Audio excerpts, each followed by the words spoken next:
with Bucharest, Lisbon, and colleagues from Dortmund. From Dortmund we will have a Skype call from the colleague, and we begin with some welcoming words. First one from Vice Dean András Lang, please. Professor Lang.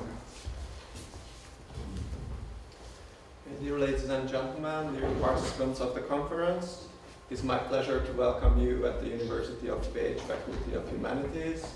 We are very proud to host this conference or event of yours on how to teach digital journalism skills, where you will discuss the challenges of the 21st century for journalism and also present the e-learning materials you've developed during this newsreel project. As you might know, our university traces back its history to medieval ages. Back then, more than 650 years ago, information about the world was the privilege of the very few. Travelers, merchants, and historians wrote reports and journals about their experiences, gathering and providing pieces of information for those who could afford. However, our attitude towards information has changed a lot since then. Information is not the privilege of the few anymore. I bet you all have your smartphones with you with instant access to internet. Today, each and every one of us is more of a kind of overwhelmed with information. So it's not about gathering information anymore, but rather about filtering out information. Chroniclers of our age, journalists, should be equipped with several skills to provide a professional coverage of what happens in the world. They should be able to distinguish between what is real and what is fake. They should present information in ways that are easily understood by anyone. And most of all, they should be socially responsible, taking ethical considerations into account.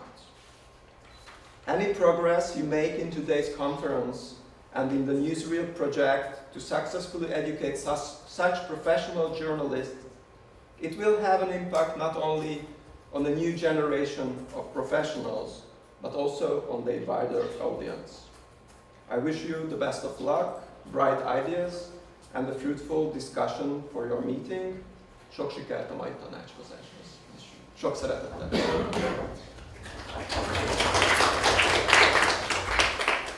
Thank you.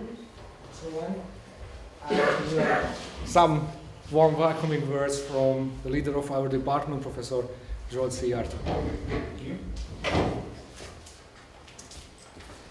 Yes, colleagues, I am very pleased that you have accepted our invitation and have gathered in such a great number at the Department of Communication and Media of the University of Pécs. I would like to introduce very briefly the institution where we are very happy to host this event. This department was the first one in Hungary to introduce a communication and media studies program in Pécs. From the outset, we have striven to provide our students with in-depth professional knowledge based on social sciences. We conduct joint research with our students in a number of areas. Underground popular culture, new media, tourism, comics are just a few key words from the department repertoire.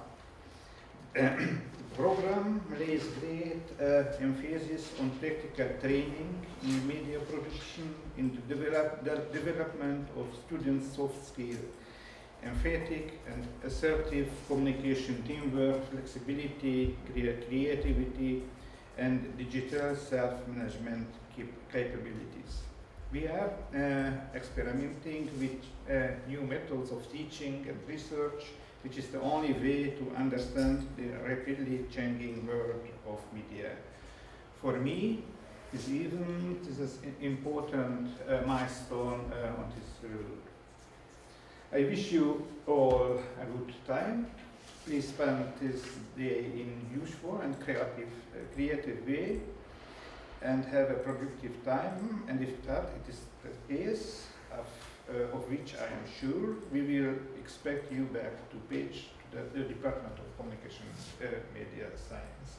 Finally, I would like to thank our colleagues, Anna-Marie and Gábor, for organizing this exciting summit. Thank you for your attention.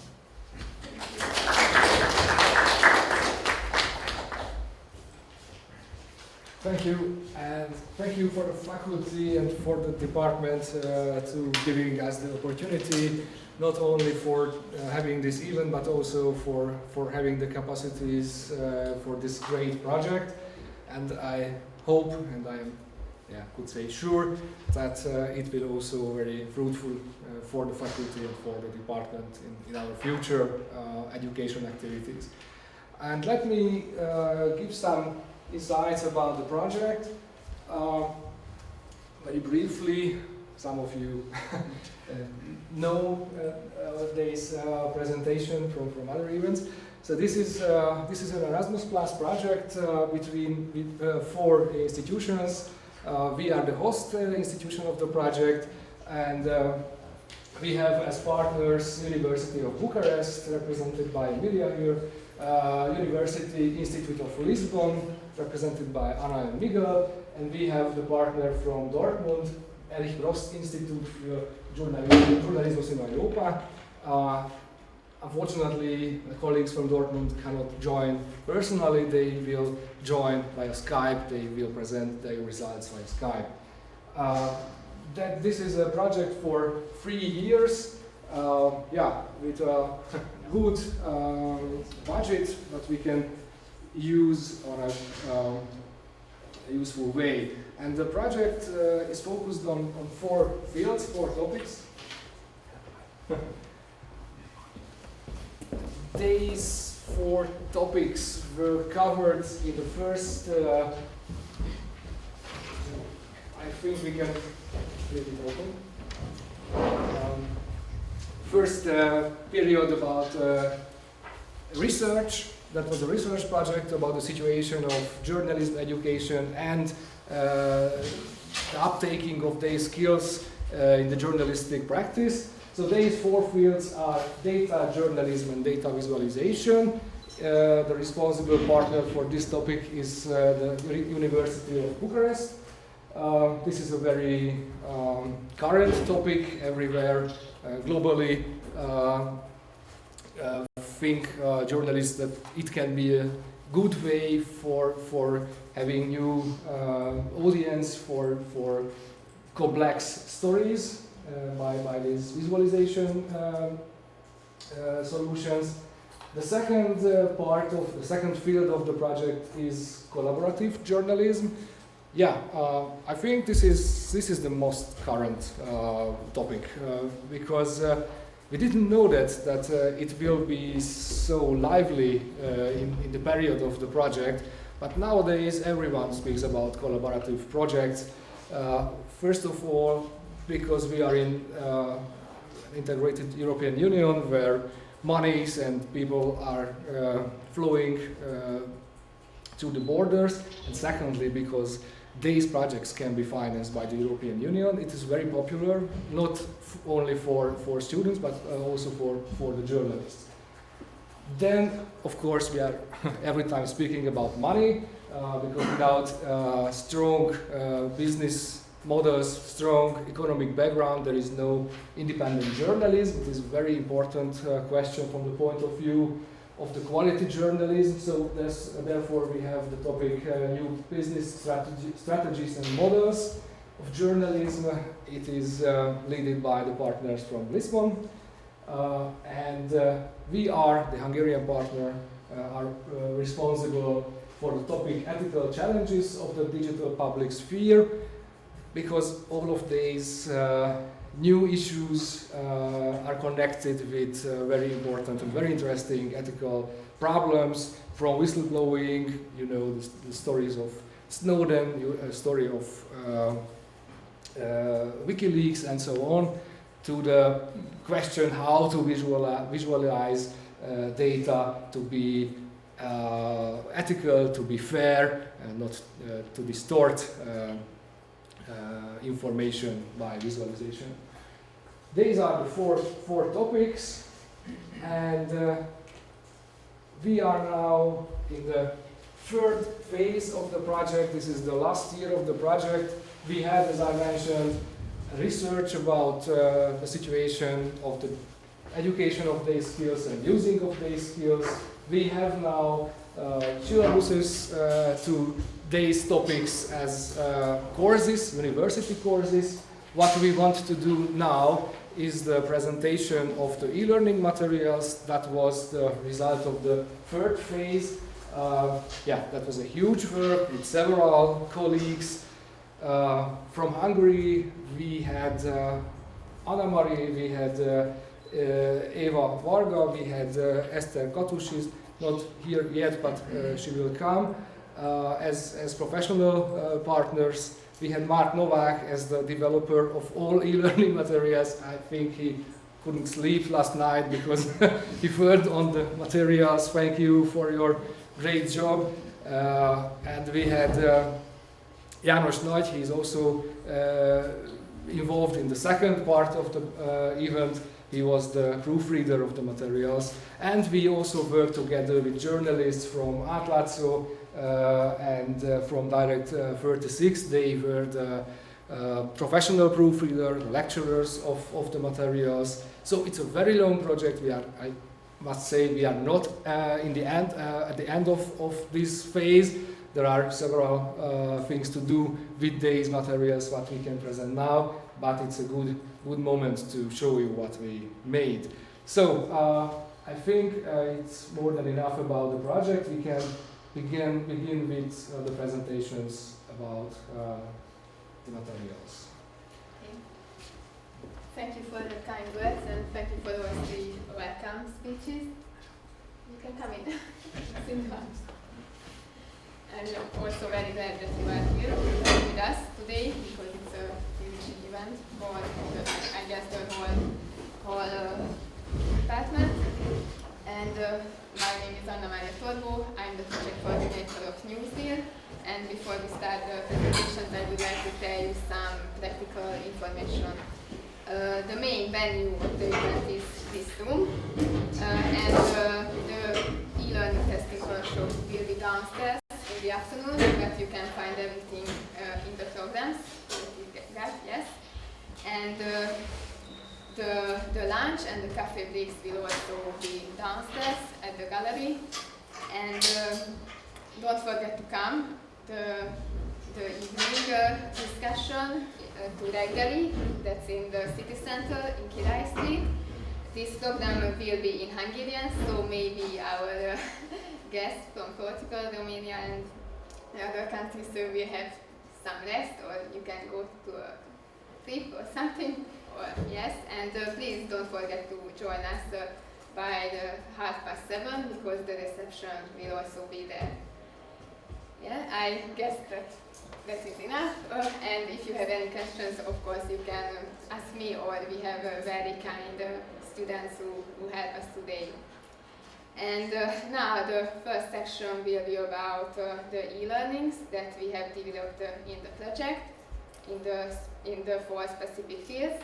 And each team will present their e-learning materials in 50 minutes. Please wait with your questions until the end of the last presentation because we don't have too much time. And first of all, I would like to ask our dear colleagues from Portugal, Ana Pinto Martinho and Miguel Crespo, to introduce their materials on the field of new business models of journalism. Thank you.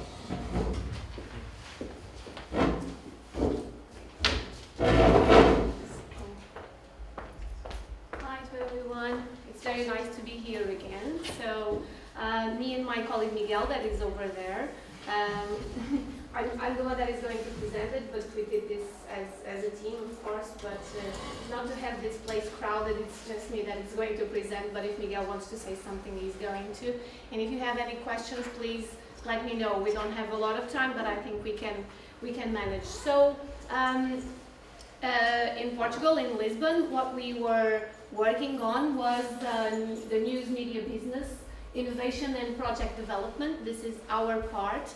And I'm going to talk a little bit about it. So why do we have this course? So in times of change for journalism and in media in general, it's very important to have new skills and knowledge. And also the old model for the financial sustainability of media in general and journalism and in particular, it doesn't fit anymore because we have a lot of new media coming, a lot of new things happening, so we need new business models and we need new ways of thinking about the sustainability of journalism. Also, and this is something that we have been discussing for a long time now, is that journalists have been long time away from business practices, because traditionally you have journalism and then the part of the financial part, and it's supposed to be like separated, you know. So journalists, they don't have nothing to do with the financial part, and this also has to change a little bit, or a big a big part, because journalists, they have to understand also this how the business is sustainable, and maybe because they are the ones that most know the business, they should be also included in how are we going to make this sustainable. So it's also time for them to start thinking about business models and how to make journalism sustainable. So, for who is this course? This course is for undergraduate degree. Sorry, I'm going to read this one, okay? And you can also see it. In any field, but is also recommended in social sciences in general, or also IT. Because if we are talking about digital journalism, it's important also for people that work on IT. And some business models can come out of some practices in IT, with preference in communication sciences, marketing, or management. It's also recommended some experience in a newsroom or in a media or new media company, okay? Even if it's just a curricular training or something like that, because you would know a little bit more and it would be more interesting for you to have this course. What competences will students get? So, we hope to get, we hope them to get news media and new media management skills, news media and new media business models, evaluation and implementation skills, news media or new media benchmark skills including business intelligence, social media and internet analysis skills, news media or new media project development skills, and of course innovation and design thinking skills.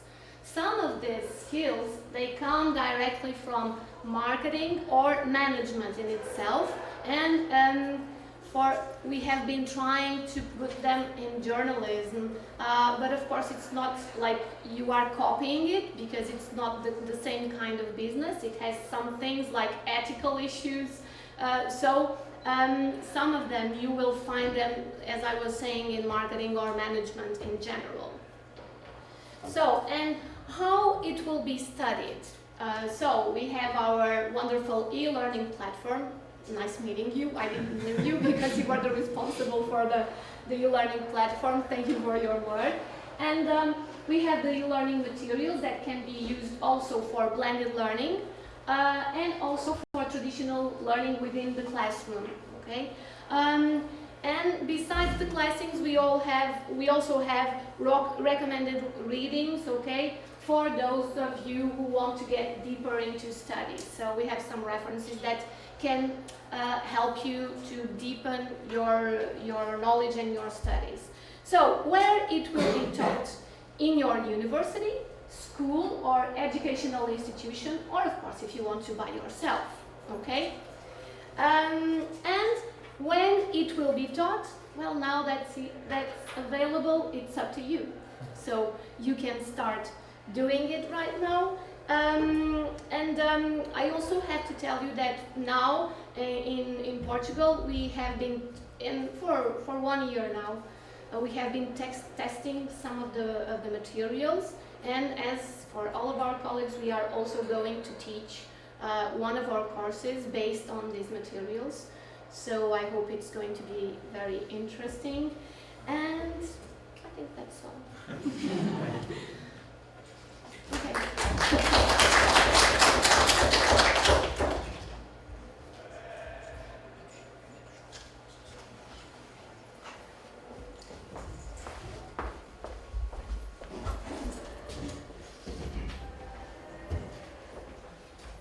Thank you, Anna. And Emilia Serkan, representative of University of Bucharest, will gonna show us the field, data journalism and data visualization.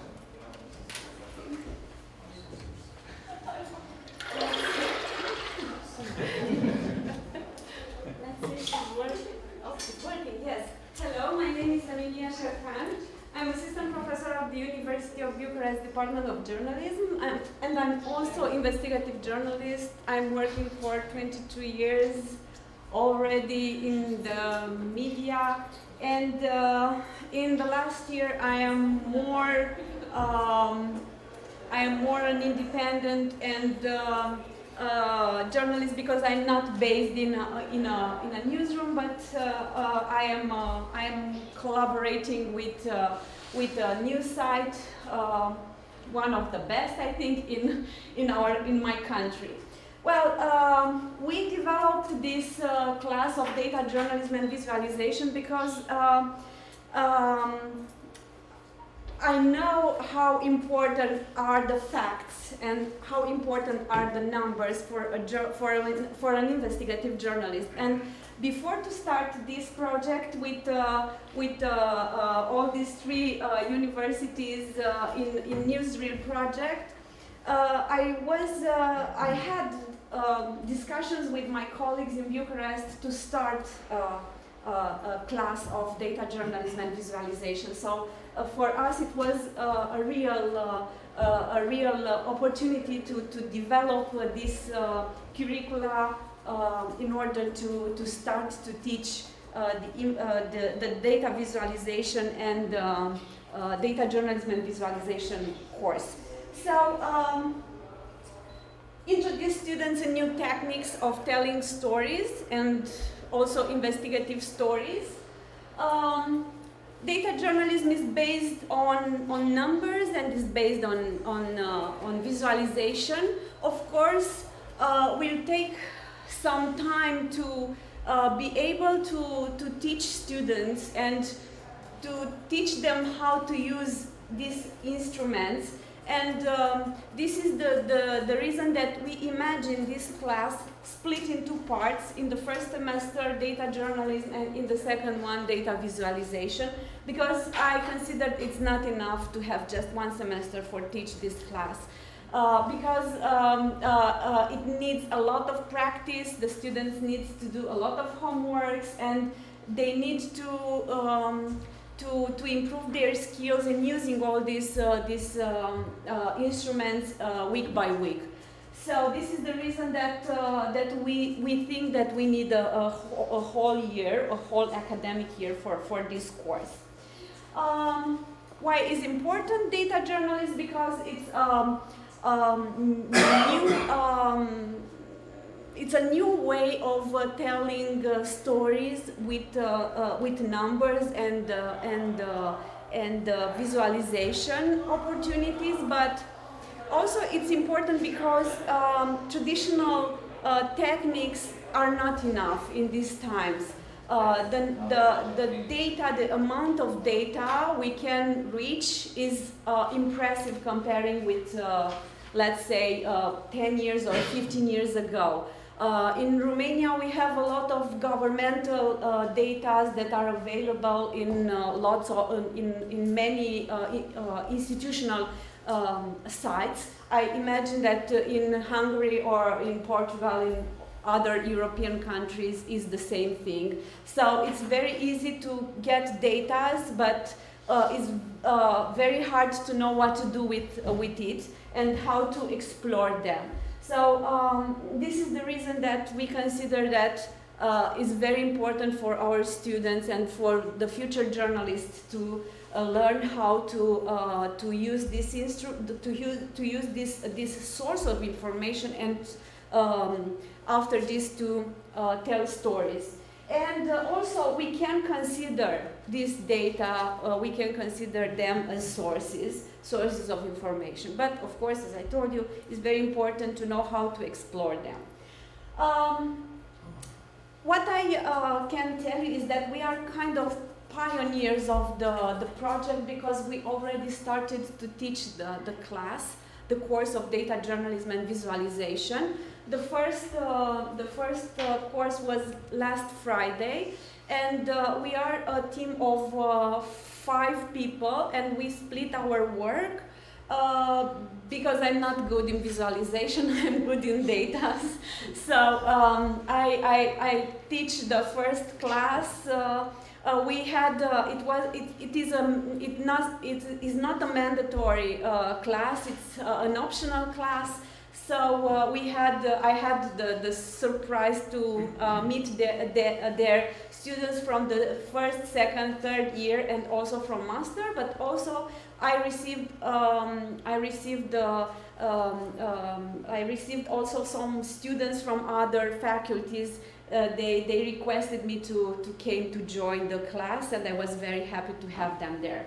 So what we will learn, the objectives of the course, to search, identify, gather information, data, of course, and after this to transform them into information, to select, clean, and choose the right data for telling stories, to create visual articles with data and graphics, and also to be able to present these stories in a visual, digital manner, and to adapt new media and new technological tools to teaching models, to teaching techniques, and of course to use online and offline tools. The instruments of teaching are not so, let's say, hard to use. That are instruments that you know, and also the students knows, and the students know, and they are very used for other I don't know, kind of stories like Excel and Tabula, and for visualization we have Google Charts and Jeffy, Adobe Illustrator. Well, we said that in this year, that is kind of testing year for the students, and to see how the course will work. We will use basic instruments because, as I told you, we have students with different background, different educational background, with different informative background, and so on. So it's important that everybody to know what we are presenting. And for this, we will create a blog for homeworks, because, as I told you, they will have something to do in every week, because for the beginning we are finding a data set. After this we are going to clean that data set, and after this, of course, after we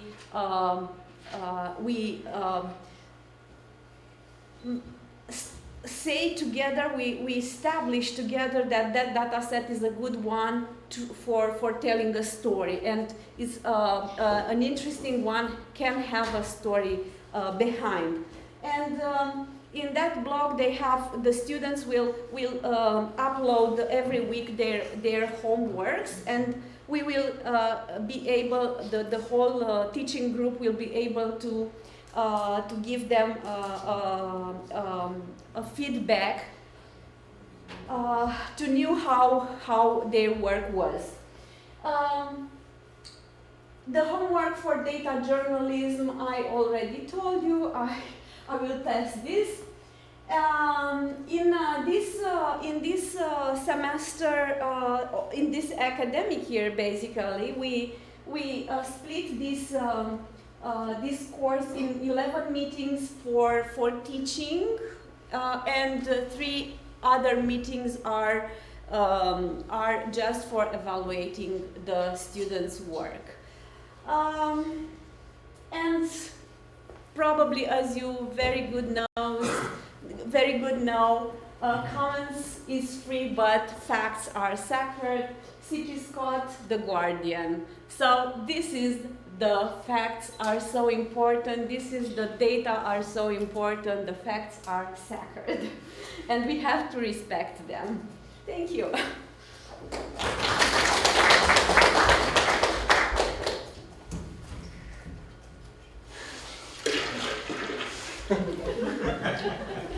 So somehow this is the topic of my, I don't know, the theme of my laptop, having such voices.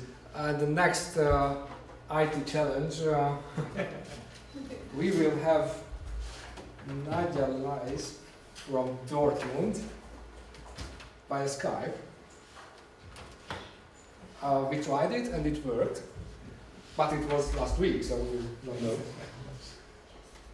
She's waiting for my calling, and I promise I will also show you the materials.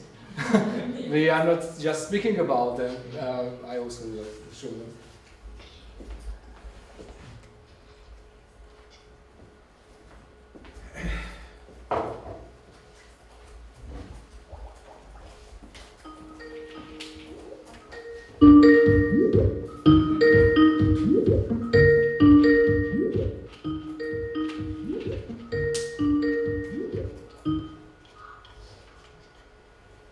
Hi. Morning. Good morning, do you hear me well? Yeah, I think so. Yeah? It works well. Yeah. And we have, let's say, 30 people here, and Hi. they want to hear your presentation about Thank you. collaborative journalism. Hi, Nadia. Hi. So, Oh, you can start it. I can start? Yes. Okay, let me just see. Showing technicalities. So, do you see my presentation now? Yeah, it's perfect. Okay, so thank you for having me. I'm really sorry that I'm not with you today. So I would like to talk a little bit about how we will teach collaborative journalism seminar. Let me just quickly tell you what we mean when we're talking about collaborative journalism. So Brigitte Alfter is one of the most important educators and also collaborative journalists in Europe, and she says that cross-border journalism is especially today the best method to address the global challenges that all our societies are facing. And she gives a definition where she says collaborative journalism is really every team that works together, meaning either journalists from different countries, journalists in one country but from different media outlets, but also journalists and non-journalists, meaning members of the audience, or also academics, for example, or data experts, programmers, designers, and so on. And this is why we think that collaboration or the fundamentals of collaborative journalism are really, really important to teach to our students today. Because, second point, collaboration allows journalists to join resources and expertise that usually they do not often have when they work alone, and to investigate issues of public relevance that are pan-national, that are cross-border, like politics, business, trade, or even crime. Special about collaborative journalism is that not usually the journalists do not produce one piece of journalism, but they work together, they share their results, they discuss their results, and then every journalist who is involved, every media outlet that is involved, targets its own special audience, like national audience or maybe even special interest audiences. And by this, the journalists that are involved in the collaboration can even reach their impact with their results. And I'm sure you know the Panama Papers investigation. This is the most famous collaborative investigation that we so have heard of. But there are many other smaller collaborations that really enhance the quality and the outreach of the different small investigations. And this is what we think this is really important to teach. We have talked, I'm sure Gabor has already told you that we made a small report before we started developing our e-learning material and our curricula. So we made interviews with journalists and also communication or journalism educators and asked them what are the skills that are needed to do cross-border or just collaborative journalism. And of course, so here you see, they told us what they think we should teach. First of all, basic teamworking skills, like, for example, being a good listener or being reliable. Then, when it comes especially to cross-border journalism, intercultural communication skills, respect for the cultures, for other values, sensitivity to really see might there be a problem and how do I address that. Then, of course, networking skills, meaning, for example, sharing ideas, presenting the ideas. Then the organization, leadership skills, for example, mediating a conflict, or motivating the colleagues to meet the deadlines even though they have a lot to do. Then what we really find very, very important, mastering tools for digital security. And this is, of course, something where we can give in the frame of our seminar only a small glimpse, but we think it is really important to raise awareness among the students for this specific topic. And last not least, of course, investigation research skills. So how is collaborative journalism taught at the moment in our 4 countries, in the news 4 countries, Hungary, Germany, Portugal, and Romania? We have the colleagues with you at the moment. So what we found out is that there is so far no course collaborative journalism is in specifically, but very often elements of collaborations are already taught in the framework of other courses. Meaning, for example, lectures are used to introduce studies of collaborative journalism, like, for example, of course, Panama Papers, but also other examples, often also national examples. The most widespread form we found was to make students work in teams, usually in newsrooms, in student newsrooms, but also sometimes during extracurricular projects. And we really can say that in all programs there are some aspects of journalistic collaboration integrated, but usually not cross-border collaboration. Also, some programs also support their students to at least study abroad or to study, for example, in the framework of the Erasmus program, or to do an internship with an international media organization. So if you would like to know more about how collaborative journalism is taught in our 4 countries, please have find on the project web page. I'm sure Gabby has already told you. So I would like to also give a little impression how we will teach the course now. So we have developed this little slide so for our students to tell them when they have to do what. So you see, we will teach from October to January. We're in the midst of it. We had a little introductory session.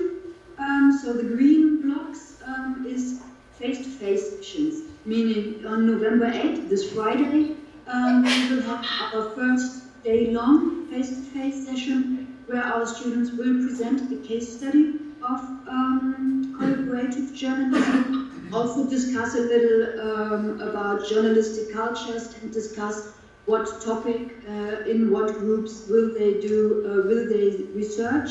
Then in December they will present this first project idea and their work in progress to journalists who have already expertise in collaborative journalism. We have invited 4 journalists who will also talk about their practice doing cross-border and national collaborative journalism projects. And then in January they should be finished with a collaborative project, which will include, this is the orange part, which will be done with our partners, our newsreel partners. So from every university, from every institute, there will be students collaborating with our students and do this investigation, this journalistic investigation. So, and what we do apart from this is, see on the right hand, we offer a weekly working space where our students can come and ask questions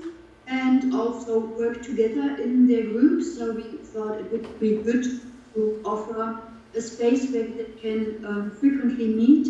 And then most important, in yellow, our e-learning sessions, we ask them to do weekly one e-learning session and also to, and this is presented via Moodle. So give them every week one link to one session which they have to work through. So just quickly what we do is face-to-face.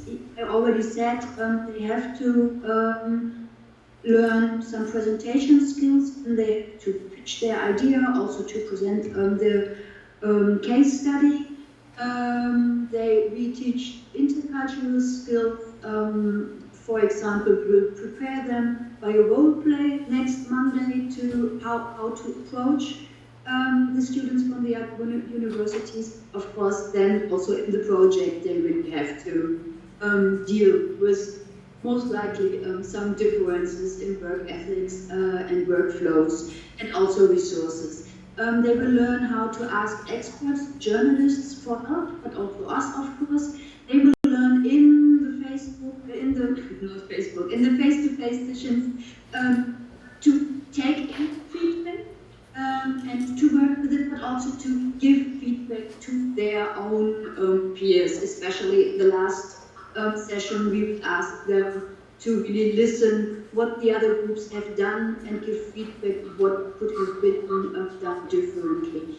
And of course, during the collaborative project, they have to learn how to develop a realistic time frame, how to develop an organizational structure, which also means how to set up secure and reliable communication channels in order to carry out that collaborative journalistic investigation. Through the e-learnings, try to give them a basis from which they can draw. So here you see 8 sessions that we have prepared. So in the first, just an introduction, giving some info, some definitions, some ideas. Then we ask them to identify, so with the help of case studies, identify different forms of collaborative journalism, and then it really already goes into practice. So what is important to set up and to really maintain such a project.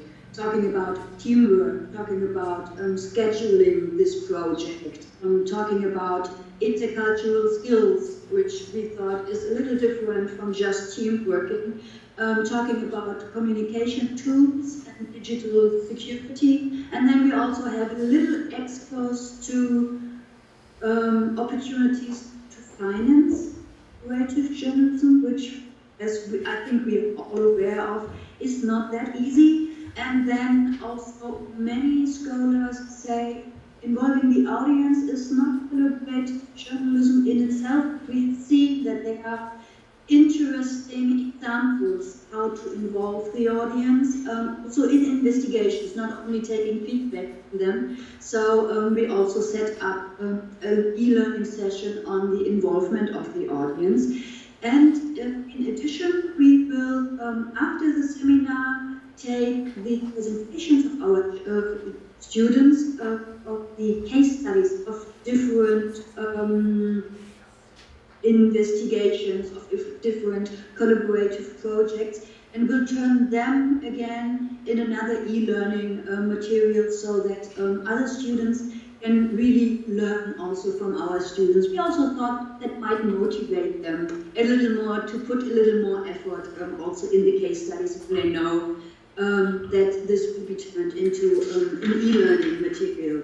So I know that we will have later the opportunity to test different e-learnings that we have so far developed. I just would like to give you a really short insight on what they do look like. So you see that on the left side you always have like a list of chapters, sub-chapters, so that students can navigate differently through each e-learning session. And then you see on the bottom the different terms like that are important for teamwork, communication, conflict management, listening, and there you can click on it and a new frame opens with the information. So this is one thing that is really interactive to really engage the students with the material. Another thing is how it is presented is in this format. And we also thought, and we have agreed, that we do not only want to give information, but also see during the session that we test also, have they really understood what information we have given them. So we have different forms of quizzes. So here you you have a single choice. So some are also not so serious, like this one, and here another one where you really have to search the right term to put into. And then one special thing we have developed for our session is that we give, in the end of every e-learning session, reflection questions. So at the moment, we ask our students to hand in their answers via Moodle, the learning management system that we use here at TU Dortmund, and we will take their answers, of course, first to see is really all information clear, or do we maybe have to change something inside the sessions, also to give them feedback if they have really understood that, to also go in more into depth to discuss also with them during the face-to-face sessions and during working spaces. And in the end, we will turn their answers into one part of the teacher's handbook that will be developed so that we can really provide model solutions for teachers, but also for students of journalists who want to use the e-learning material for self-study. So that was it, I think. And here you have some of the most important literature in our view that is at the moment on the market concerning collaborative journalism. So, thank you. I guess you still have some questions maybe for me? Thank you. Since Nadia will be not there, if you have any question about these issues to this presentation, just ask us.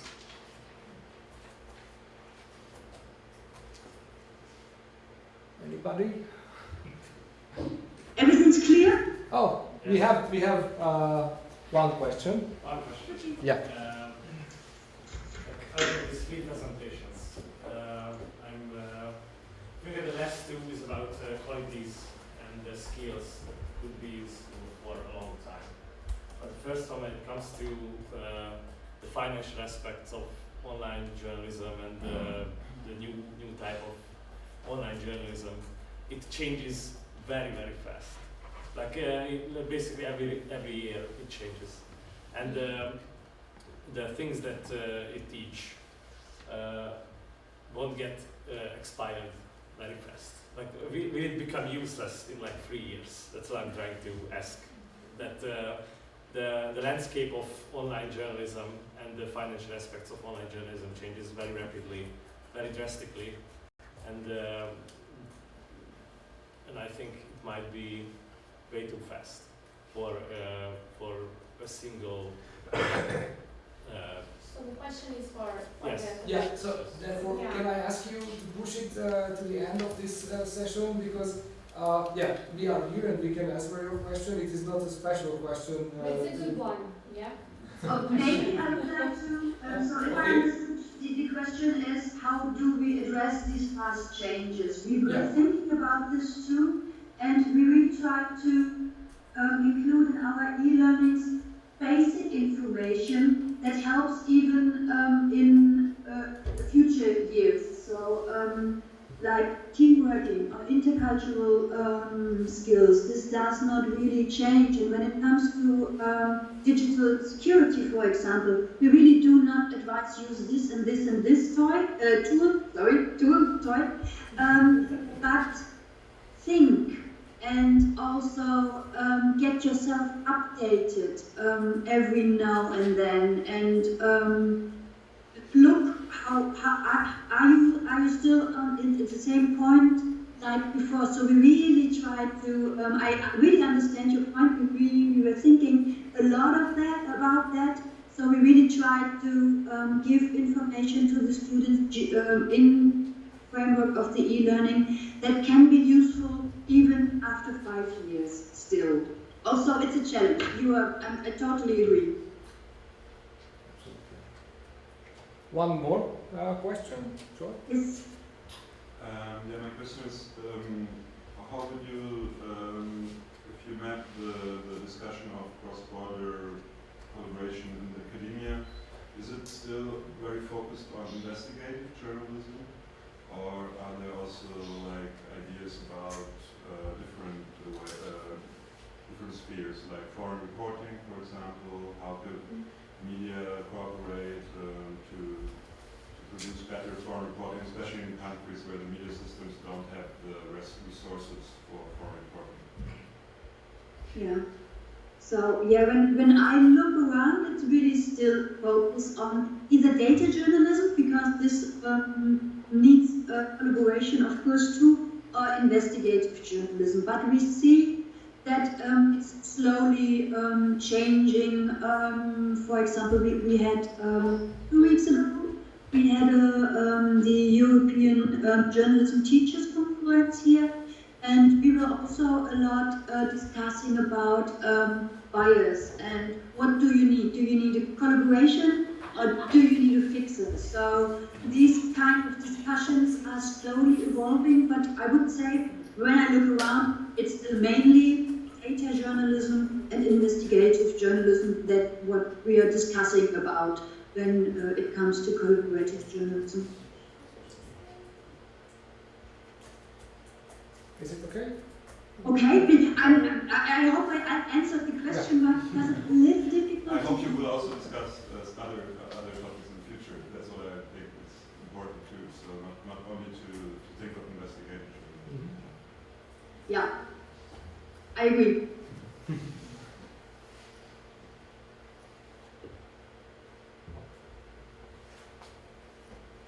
As far as I see, there is no other question yet. Thank you. So, Nadia, thank you for the presentation. I think we solved the global warming crisis with this kind of presentation. Yes, we you did. don't need to fly. I take my break. Yeah. Thank you. That was great. Thanks. Thank you. Enjoy the conference. See you soon. See you. And last but not least, Jan Wolf-Boyak going to introduce the e-learning materials of the field of ethical challenges for journalism.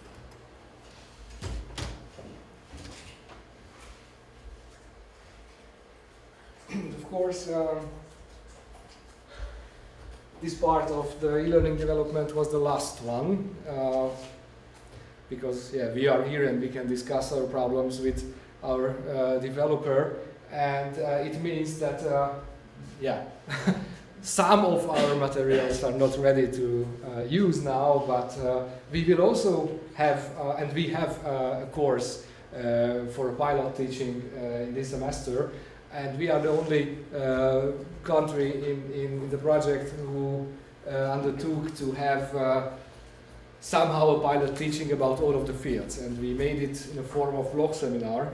So we began it with data journalism. We had a class about Excel with Petra Savai, and tomorrow we will have this topic with Attila Bátorfi again about data journalism. It will be a 3-day workshop, and after that we will have collaborative journalism with the journalists from Direct 36, Blanka Zöldi.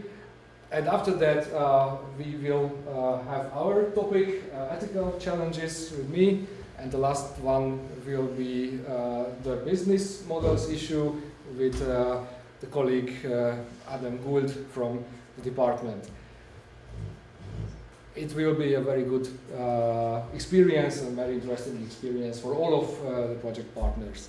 So we don't have the experience now, but it was mentioned by Nadia. It is very important that the end of the whole project will be, I would say, a competition, a student competition for the participants who take part in the classes now, and they will have a real collaborative project with each other from all of the countries. They will have to work together on a topic, and in the end they will have some results, some video materials or an article, some collaborative journalistic material, and they will be presented in Lisbon. We thought this is the best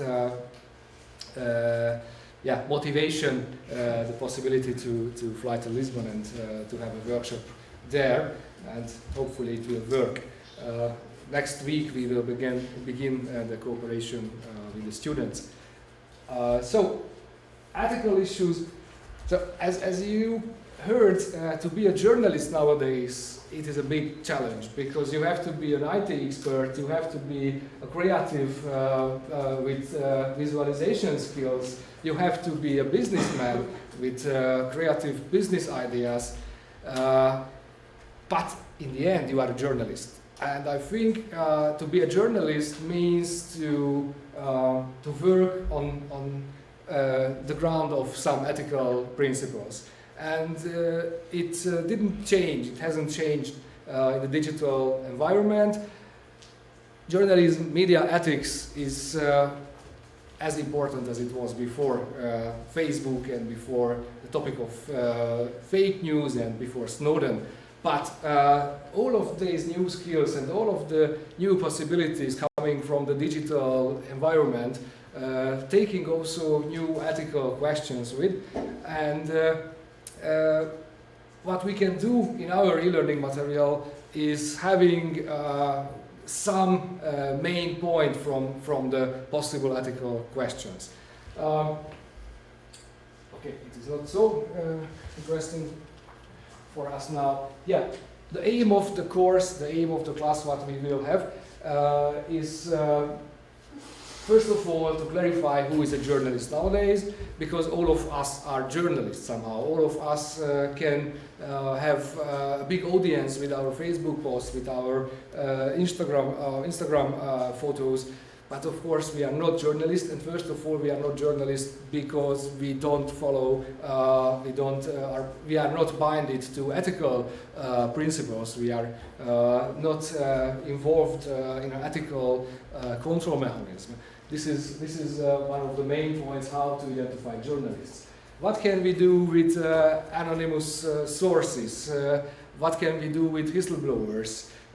It's a very important and a very huge possibility to get information via internet, via encrypted channels that are really interesting for the public, but you cannot know if you can trust or not.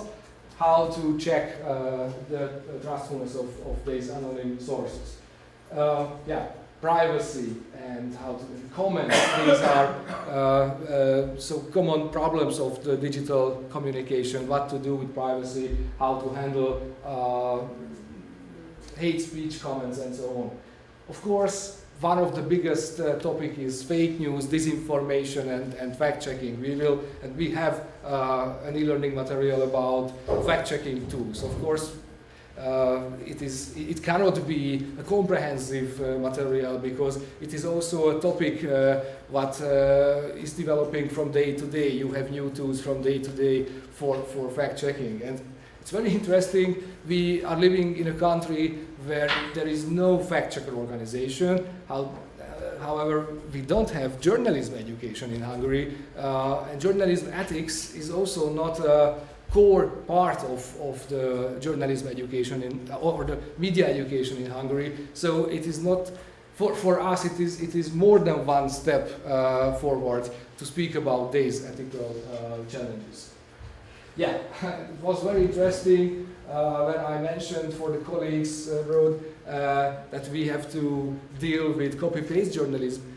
The colleagues from Germany couldn't understand what does it mean. For us, it is clear that most of the online outlets are working on a copy-paste way. Someone writes something, and all other online outlets take the information and publish, sometimes with referring to the first publication, but sometimes without referring that. So these are ethical skills what you have to have in this digital era, and we also plan to have blended learning. So the e-learning materials are the background, and in our cases it is also important that ethical problems are somehow national. So you can speak about the general problem of fake news, you can speak about the general questions of whistleblowing, but the best examples are from your country. Therefore, the face-to-face classes are planned to be based on case studies, and the case studies can be chosen from the country where you have the class. But all of the e-learning materials will give a good general starting point for discussing the topics. So as I said, topics are, first one will be who are journalists, next one is about anonymity and whistleblowing, cooperation between leaking portals and journalists, and then we will have e-learning about speed versus accuracy, and what I will show you is the fake news material. I think that was the last one what Mark could develop last night. Hopefully it works. To the fake news topic, we will also have a separate issue about fact-checking. Transparency is one of the buzzwords of this digital journalism. This is the main issue of digital ethics. Ethics of data, as I mentioned in the beginning, it is also important question how to visualize data in a fair way, on a distorting way. what about how to handle defending comments if you are a journalist, if you are a newsroom? Do you have to do something with that? What are the legal frameworks for this question? And there are also some important ethical questions regarding the business models, and they are also covered in our e-learning material. Nadia showed us the main structure of these materials, and this is how they function. Yeah, this will be the general starting picture, and after that there is a list of the topics within the given field. All fields have their own colors, and yeah, it was also very interesting. Yeah, we could have a discussion about how to develop e-learning materials. Some of the teams wanted to have photos, some of the teams wanted rather not to have photos in the e-learning materials. It was not easy to find a way how to input the questions, how to have tasks or interactive tasks in the e-learning. So developing e-learning is another way of thinking for us. It is not a book, it is not an article, it is not an essay. So it should have the own structure, and it is not a simple PPT what you can use in the classroom. It's much more, because it is also possible to use alone at home without teachers. So we also had to learn it, and of course we are not in the end of this learning process.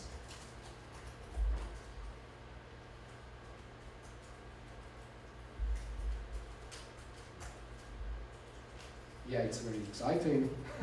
Now starts. And yeah, we have photos and oh, sorry. So it is not so exciting for you, it is exciting for me.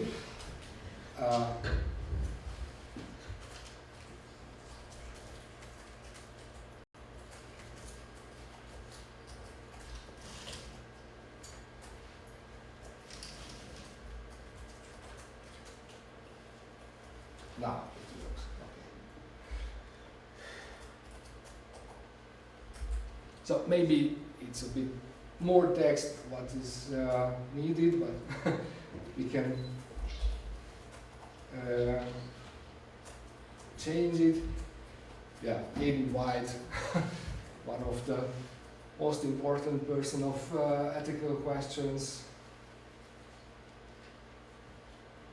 It was also not easy to find the best pictures. It is the work of Mark. So it was a huge work what Mark did for these presentations.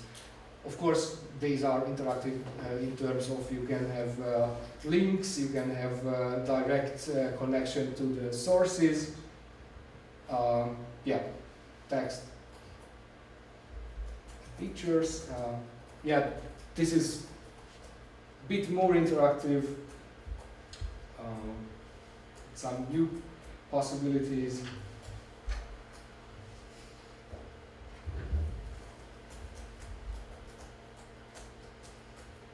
Yeah, these are, of course, external sources.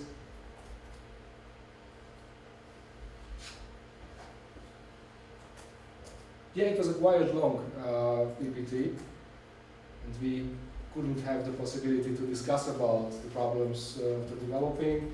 But what you can see that these are the typical elements of these materials. We have controlling questions. Yeah, that was a question of Mark, if it is a good idea to have this open possibility to type any word. This is a new form of questions. Skip it now. Cannot skip it. Yeah, it is. I think we have to try it 3 times. No, only 2 times. Okay. And we also have these reflection questions in the end, and of course bibliography, and these are also online, available if they are online. So I think in this time frame that we can see about the e-learning materials, and we are here to give you answers, and in the afternoon there will be a workshop part where the students will have the possibility to sit there and click and type. Thank you.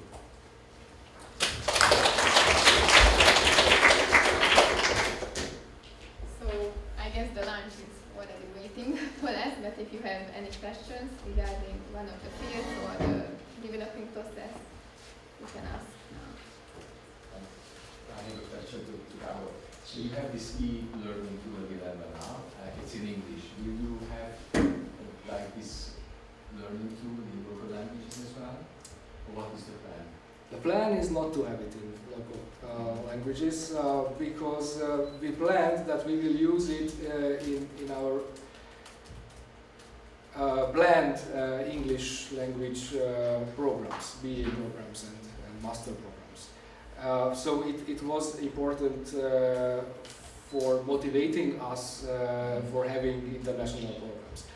But of course it is not impossible, but it is not so simple to translate it, because if you have the Hungarian or the Portuguese version, you have to do the whole e-learning material again. So the development work is... You would need to use different case studies, because as you mentioned, that media ethics is pretty much dependent on, depends on the local environments, and that's why I'm sort of asking this. Of course, White is great, and I think all these examples are very good, but it's also important to use local examples. But maybe that can be supplementary to this material as well. Exactly. So this is the plan, that we will have the general frameworks here, and there will be, what is the name, teaching guide, so-called book. And in this book there will be some case studies from the participating countries, but it is an open possibility. As I said, as a blended learning material, you can use it to have some knowledge for the class, but on the classes you can work with national case studies, yes. Sure, and so you design this for students particularly, because this could be very valuable for media professionals as well. Would you plan to... It will be open, it will be absolutely open for everyone.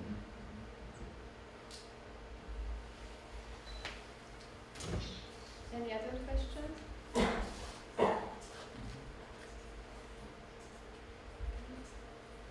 So, start. Maybe we can close this section. Thank you for being here, and now we will have lunch downstairs at the gallery, and after that we will continue here in this room. Welcome back.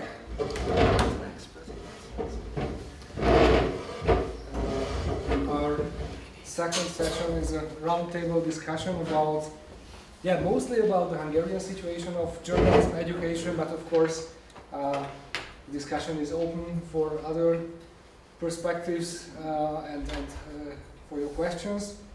The participants, but briefly, because you will have the possibility to introduce yourself.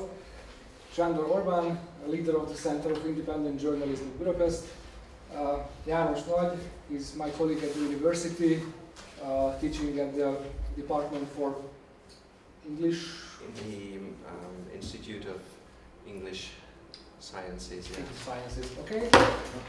And Tamás Bokor, lecturer of the Corvinus University of Budapest. And first of all, this is my very first question.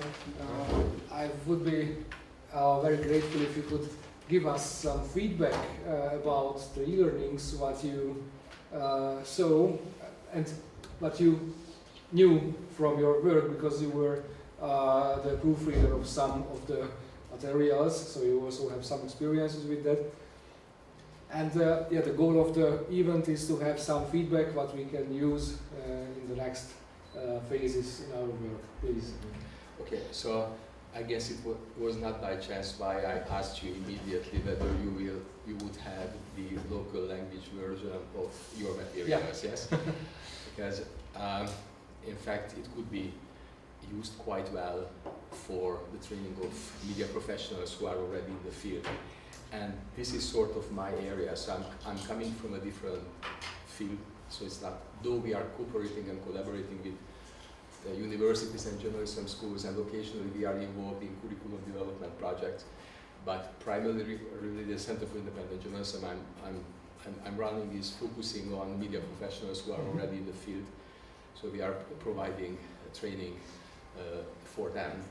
And by the way, these 4 areas which are represented in your project are really relevant, and these are among the focus areas we are working on as well. So media ethics, journalism ethics, and collaborative methods.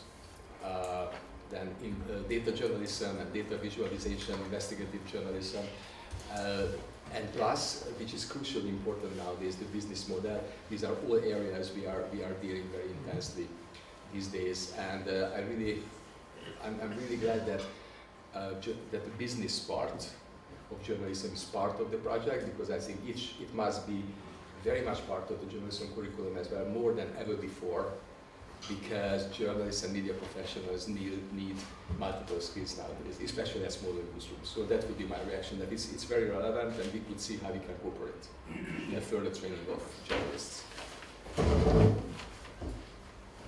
Well, I couldn't add more really, because where I'm coming from is basically the language is in the focus, and I always approach this project from a language perspective, and I thought of my students who usually practice writing and have an entrance to this field, but I never approached it as a media professional. So I think that as a media consumer, I believe that these areas are indeed the ones that are currently in focus point, and also when you think of writing articles, can be very helpful. In my view, most of my students are not news consumers, not newspaper or even media-based newspaper readers. But when we enter into the field of the genres and start writing news, then they themselves realize that news writing, article writing, journalism itself is definitely more than simply saying and giving an opinion. They are usually, my students are focused on what is biased, one or the other sources of the media are biased, but once they need to defend their own feelings or approach, they often come into difficulties how not to be biased at all, or how to defend a certain view, how to be objective, how to list a certain series of facts in order to be meaningful and consequent. And I think that if I consider all the things that you wrote about fake news and these really crucial issues, then I think that this is something that not only professional journalists should learn about or understand, but a broader public, because then we've got to do with conscious civilian attitude, how to participate in a democracy and so on, and that's I consider important. Yeah, thank you. Well, my first words are the words of congratulations. You did a great job, and as I can see, you are doing a great job because this work is under progress. So, as a representative of media and information literacy teaching, let's say, and as a representative of one of the biggest communication and media programs in Hungary in terms of the number of the students, I can say, and I have to admit that I barely can find any quality and free material for teaching these topics. I'm really keen on your topic about the ethical concerns of digital journalism, and also the fake news is a center notion, center phenomenon of the digital journalism scenario. So these material are absolutely useful for all the teachers at all levels, not only in higher education institutes, but also in high schools, also in secondary schools, I guess. So I was just wondering how I could apply these material in my own courses, if they will be available in the future. Yeah, hopefully you can do that in the near future. Thank you. In the next round, you will also have the possibility to say something about your institutions, your perspective, but the question would be that what do you think about the general state of the journalism education in Hungary nowadays? From your specific perspective. And now you can have your... Okay, so yeah, I would journalism education, I would separate the two fields, journalism education at universities and journalism education for those who are already in the field. As I said, I can tell more about this, how we do it and what kind of projects we are running for media professionals. Though, as I mentioned, we have been involved in some curriculum development projects, and we also have, by the way, some resource materials which are freely available. Though those were produced for media professionals, but I think that those could be used for journalism or media students as well. And just in a nutshell, very briefly, put together some slides, very briefly, what we are doing and what my organization is doing, because you are coming from a university environment, so you know each other quite well, but probably you may know less about the type of activities we are doing. The Center for Independent Journalism is a foundation. It was established more than 20 years ago by a New York-based foundation, the Independent Journalism Foundation. For the last 15 years, we have been operating on our own, so we are not receiving support from the funder anymore. So we operate on a project basis, which is not an easy life, but you know that universities as well. And our goal is to support quality, ethical, fact-based reporting, exactly what the goal of your project is, I guess.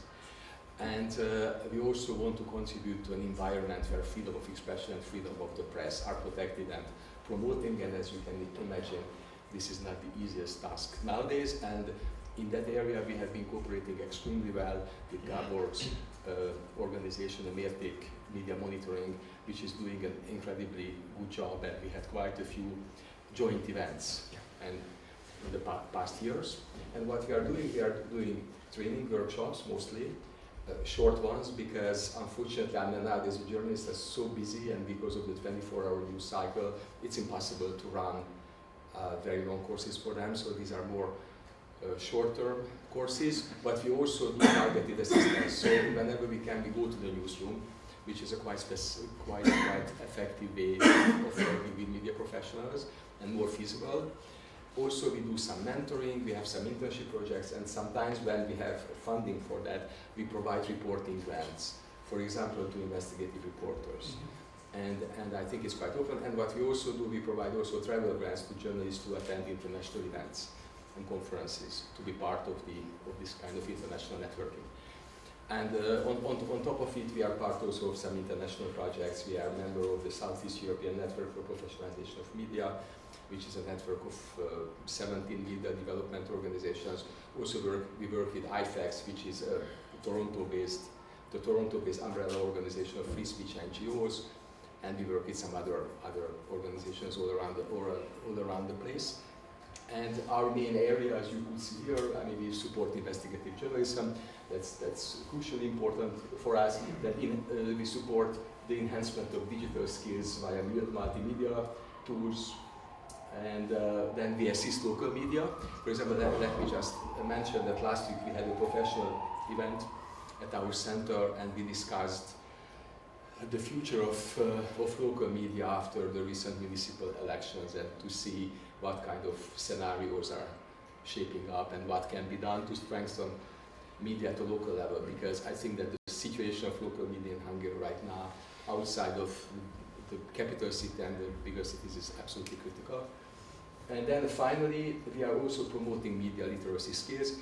So this is pretty much getting back to the basics. So media digital literacy are crucially important nowadays. So that's what I would say in a nutshell. And maybe I can tell a little bit more later about our media and digital literacy projects. Okay. Yeah. Okay. Thank you.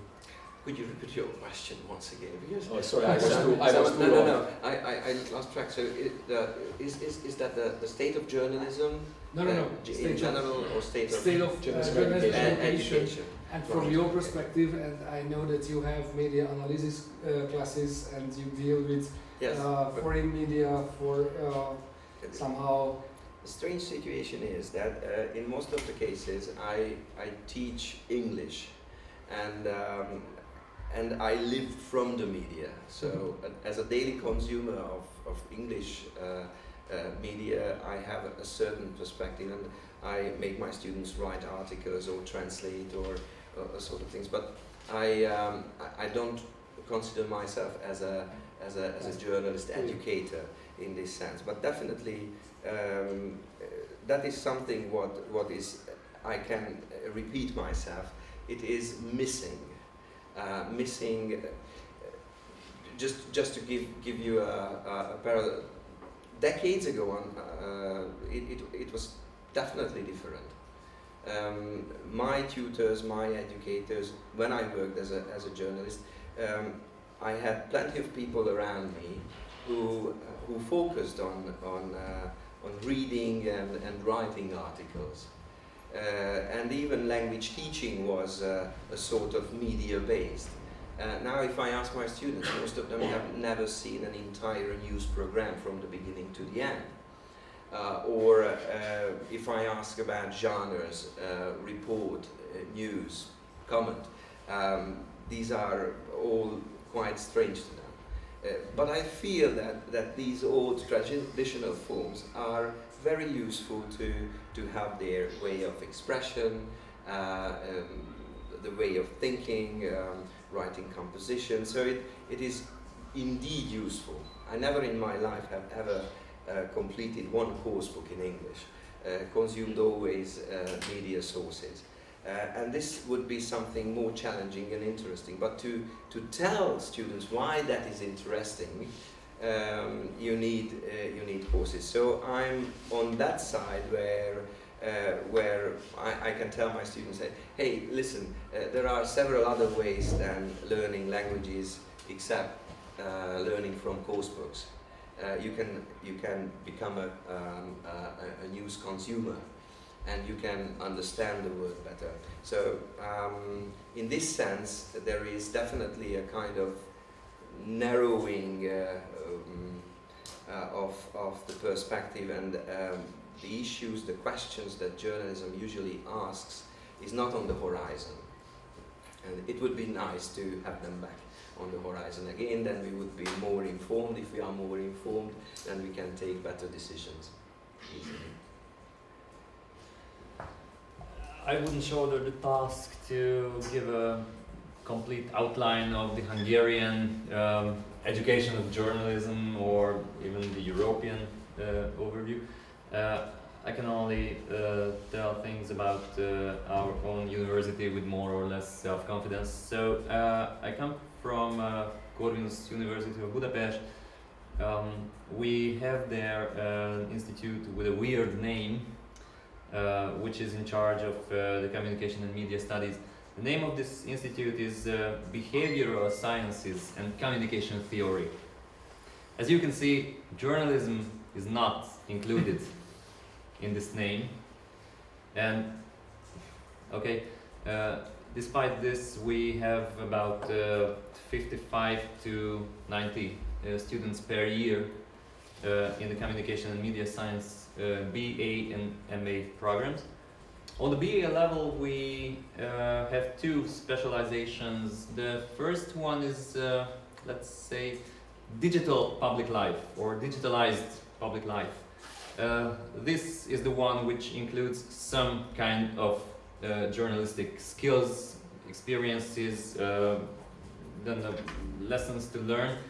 And if a student arrives with, let's say, journalistic ambitions to this communication and media program, they can find the way to become a journalist. But the other specialization is dedicated to organizational communication. So everything which is included in the wide range of the wide scenario of communication is in the program. And one of them, only one of them, is journalism. With some subjects like data journalism, with subjects like economic journalism. And that's all what I can say about the dedicated journalistic subjects in this program. And on the master level, we have three specializations. The first one is the organizational development specialization. The second one is an English language spec with international communication studies. And the third one, which is called political communication. Well, this is the specialization which includes some other journalistic skills like rhetorics, academic writing, and so on. So as you can see, this is not a directly dedicated program for the future journalists, but they can find their way to become that. Maybe later I'm going to cite some numbers in terms of the countrywide state of the art. And I will ask back, what do you think, why is this situation so? But it's a historical heritage. Yes, I wanted to add something because I also have sort of a side job. I have been a guest lecturer at the Metropolitan University in Budapest, where it's a smaller private school where they offer courses and programs in communication and journalism. And in fact, it started more as a journalism school, some 15 years ago or maybe more. And what you can see that there is a significant decrease in the interest in journalism education on behalf of the students as well. It was an overrated, how to say, in the 90s, it was a very fashionable profession with a significantly higher prestige what it has nowadays. And there was an overproduction of journalists or would-be journalists by the different institutions in Hungary. And nowadays you see just the opposite. Everybody is studying PR, whatever, and very few students would be interested in learning proper journalism, like watchdog journalism, public interest journalism. We see this decrease significantly. It has, I guess we could discuss the different reasons for this, but this is not so much the subject of this roundtable, but I see a significant decrease in this. On the other hand, in Hungarian journalism education at the university level, there was always a key problem. I think it was never hands-on enough. So the curricula are not good, and I don't think that this is the problem of the schools, this is the problem of the accreditation system. That they force universities and schools to teach subjects and disciplines what are not necessarily needed. At the same time, the hands-on professional skills are not being taught at the necessary level, where you need small groups and significantly more resources than just the classroom and the internet. Sorry for interrupting you. These practical skills could be included into the subjects. It could be, but why it is not included? And at some schools they do include it. For example, I see some, I don't know, you may know about it, but from ELTE they do it and they have been doing it. Also at the Metropolitan University they are trying to do it, but it's very important. Otherwise, journalism education and journalism programs simply make no sense. If there is not enough hands-on element included, then it's better not to teach it. Then it should be called differently. Tamás, you mentioned that there are some historical groups. I mean the human resource of teaching journalism contains two typical types of these lecturers or teachers. The first one is who comes from completely different areas, like literature, history, from an art, the faculty of art and humanities, and so on. The second one is the raw professional, the editor, the journalist, who is not an academician, so has not an academic degree from journalism, which is, by the way, impossible in Hungary, to have a degree in journalism, and so on. So maybe that's why, or at least it's one of the main reasons for that, in terms of the historical roots. So what do you think, where is the place for such skills what we are speaking about? Now, when there are no specific journalism education, and this is also my opinion, but we also can have other aspects from the department. Tibor, you can add some ideas to that. But yeah, the question is these skills to work with data, to visualize data, to have business models for news projects. So how can you imagine, where can we work with these skills?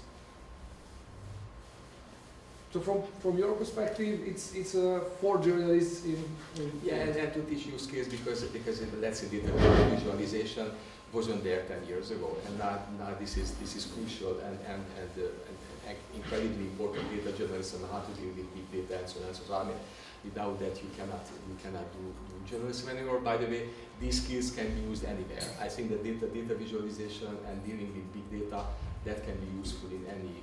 It is becoming a must all around the place, to be honest. Regarding business management, it's somewhat different. I mean, there are now, how to say, especially in Hungary, where we are in a very specific situation, and especially at the local level, very little exists.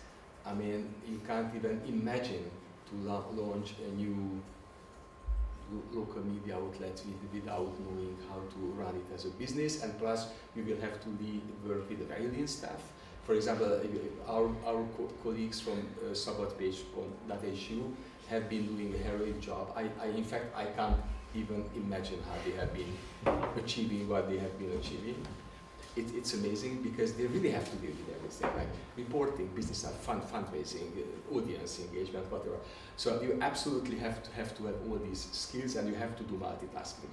To be honest, I'm not crazy about multitasking. I think it's not good for your health. It's not good for, usually it doesn't affect well the quality, but nowadays we live under conditions when multitasking cannot be avoided. So that's why, for example, I don't know what you think about it, but this has to be taught, and these skills have to be.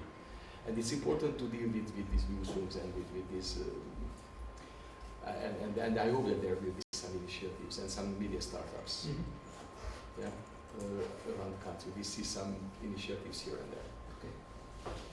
Well, so it's definitely a politically motivated issue that I don't know whether it could be touched upon here. As I see it, and as you mentioned it, in the 90s there were sort of workshops, local televisions, local papers, where you did multitasking. I was involved in one at that time, and we were preparing for radio pieces and things like that, and we did everything that was necessary for producing a piece. And it was not feasible on the long run that time. But the difference is worse, because these workshops do not exist anymore. So there is no local nationality radio, nationality papers, and these, for a given strata of the society, interesting sources of media simply disappeared. And I don't see otherwise how this can be making alive again, since as it was said before, financially, how can you cannot make ends meet at the end of the day. You can't, and what is another problem that you don't have continue regional newspapers anymore. I mean, I'm talking about independent ones because what exists, I mean, that's a different. This is somewhat of a different category, and it was an extremely important place for the younger generation of journalists, you know, to grow and to learn and and now you simply don't have this because instead we have, I mean, something else, what I wouldn't call public interest journalism. So I'm not saying that the situation before was perfect and the quality was all that great, but it was significantly better than what we have right now. So I think that made an enormous damage. Mm-hmm. You know, that's practically these independent regional papers or county papers do not exist anymore. But again, you know what you mentioned about the radio studios here, for example. You came to Page, and you had how many broadcasting in I don't know how different many languages, in different languages, exactly. And that was again a fantastic way for the younger generation to learn about the profession. And many of them ended up in the national media. And that was internationally networked, yeah. Because then all professionals came over from Hungary, from Britain, and gave courses, short courses, but that was enough to start the profession, so to say, to start writing news, to start writing comments, to prepare pieces. Technically, it was the period when we cut tapes and there was not computerized at all. But still, I mean, with the development of technique, this would be probably possible. But those times will not come back. But I think that I see some future for online news outlets at the regional level because that can be launched. The business model can be feasible, and also the costs are much lower nowadays than they used to because you don't have the printing costs and you don't need as much equipment and studios as you used to need in the past. But still, it requires quite a significant commitment and investment in the beginning to launch it. But it's easier to launch something like that nowadays than 20 years ago. Yeah. But obviously, you need investors, and we don't see them. You will get a picture of the problems of Hungarian journalism in general. Yeah, that's true. Yeah. In terms of editorial and financial problems, you're absolutely right, but maybe this is going to be a bit provocative, but there's an educational or, let's say, attitudinal problem here, what I can see, in terms of the profession of journalism. We're speaking about this term as if it was a separate, dedicated profession. If it was, like being a lawyer or a physician, I don't know, there would be an obligatory chamber membership for journalists, which is not. Yeah, I mean, like there are only associations. Okay, this is also an actual political issue. Yeah, it's not so much a political issue. I think it's in that sense. I mean, you know, there are fears why that would not be a good idea. It would make more harm than use in the end. In the end, but I'm not saying that it's a sort of quality control. I think we have to approach it through media ethics and through media ethics education and professional organizations. Unfortunately, we don't have strong journalistic associations either, which could be. So you have to. That's practically here the key is media self-regulation. And unfortunately, there has been some initiatives, but they sort of on paper they exist, but they died out. So do you agree? I don't know what you think, Gabor, about this. I think this is not a chamber of chamber would be a bad idea, because of everywhere, but here in this country certainly. But these media self-regulatory initiatives should be supported, and that could be a solution. This is exactly why I'm not keen on naming the journalism as a separate profession. Yeah, I think it's not an official profession like being a lawyer or a physician. But let me cite a resource from Charlie Beckett, who collected some strategies for boosting ethical journalism practice, especially in the era of fake news. So according to Beckett, the journalist should be relevant, use the user's language and listen creatively, listen to the audience. The journalist should be expert, with added value, giving insights, experiences, and context to the topics.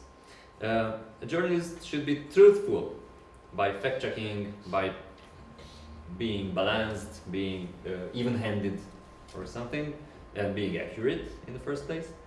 The journalist should be human, showing empathy, diversity, constructivism, and so on. The journalist should be transparent, showing the sources, be accountable, allowing the criticism, and so on. And the journalist should curate the audience, helping the users to find good content wherever it is. Well, colleagues, these viewpoints are not a specific skill set for journalists. As you could hear, it's a skill set for any human beings. Maybe. This skill set is not only for journalists. Being transparent, being human, being truthful, being expert. What should we teach them? Well, there are some under specific this points. Well, I believe it is a profession. Yeah, It yeah. is absolutely. And you In some sense, And if I ask now Lise Doucette from the BBC if she would regard journalism as a profession, then probably would look at me with strange eyes, because it is definitely what you mentioning is in the code of ethics, and there are no chambers, but there are associations, and if you are a member of a publisher, then you are supposed to sign the code of ethics, and in minor differences you can find probably some issues that are not the same in these code of ethics, but if you belong to a well-known daily paper as a journalist, you definitely need to sign it. Plus, let's say in Germany, you must be 100% independent of any political parties.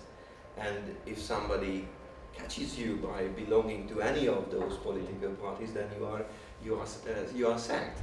So and this is how I see that the code of ethics, and this must be thought, and not because these are not general human values, but because journalists are producing piece of writings.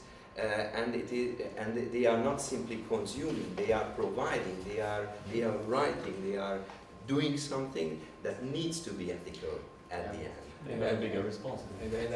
Yeah, there is a huge responsibility, and I agree that this is sort of a profession, and there are quite professional standards what can be quite clearly outlined, but it's a special profession because it has some specific features, but I would like to raise that, when we started in the mid-late 90s, and I'm not saying that was then journalism was perfect or whatever, it wasn't. There were many problems, but I had the feeling that we are going out of the forest and we are moving to the right direction, and now I feel the other way around. And in the 90s, there was a general consensus that public interest journalism and the basic principles of public, and it's better to use, I think, nowadays we are using public interest journalism, not public service journalism, because public service media quite often doesn't serve the public, but it's called like that. So I mean, public, and plus in America, the public service, so public interest journalism, there was a consensus that that's the direction to go. And now I don't see this sort of a consensus. You have some media outlets which want to represent this line, and then you have those outlets which became clearly propaganda outlets, and those who are working there, they accept it, and they don't want to respect the basic principles of public interest journalism or those principles what you just outlined. And we live in a time of in a very polarized environment, not only in Hungary, but also in other countries. We have some other specific features here, but polarization is a big problem. News avoidance is a big problem. Partisanship is a big problem, and I think this is a general issue around the place. So I think that we're a little bit little bit in a very difficult situation, and I think that's why the promotion of public interest journalism is quite important. But I don't know. Yeah, I absolutely agree. My last question, let me put one more. All of you are dealing also with media literacy. So from point of view of the news consumer, you also have not just own experiences, but also experiences with other people. What do you think? And back to the notion of transparency. Do the news consumers, the media consumers, know anything about this profession or non-profession of journalism?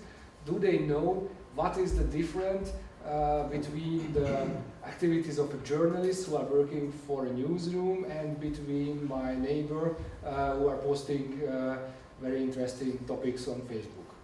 So, what is the knowledge about the journalism as a professional or semi-professional? I don't want to give the answer for this question.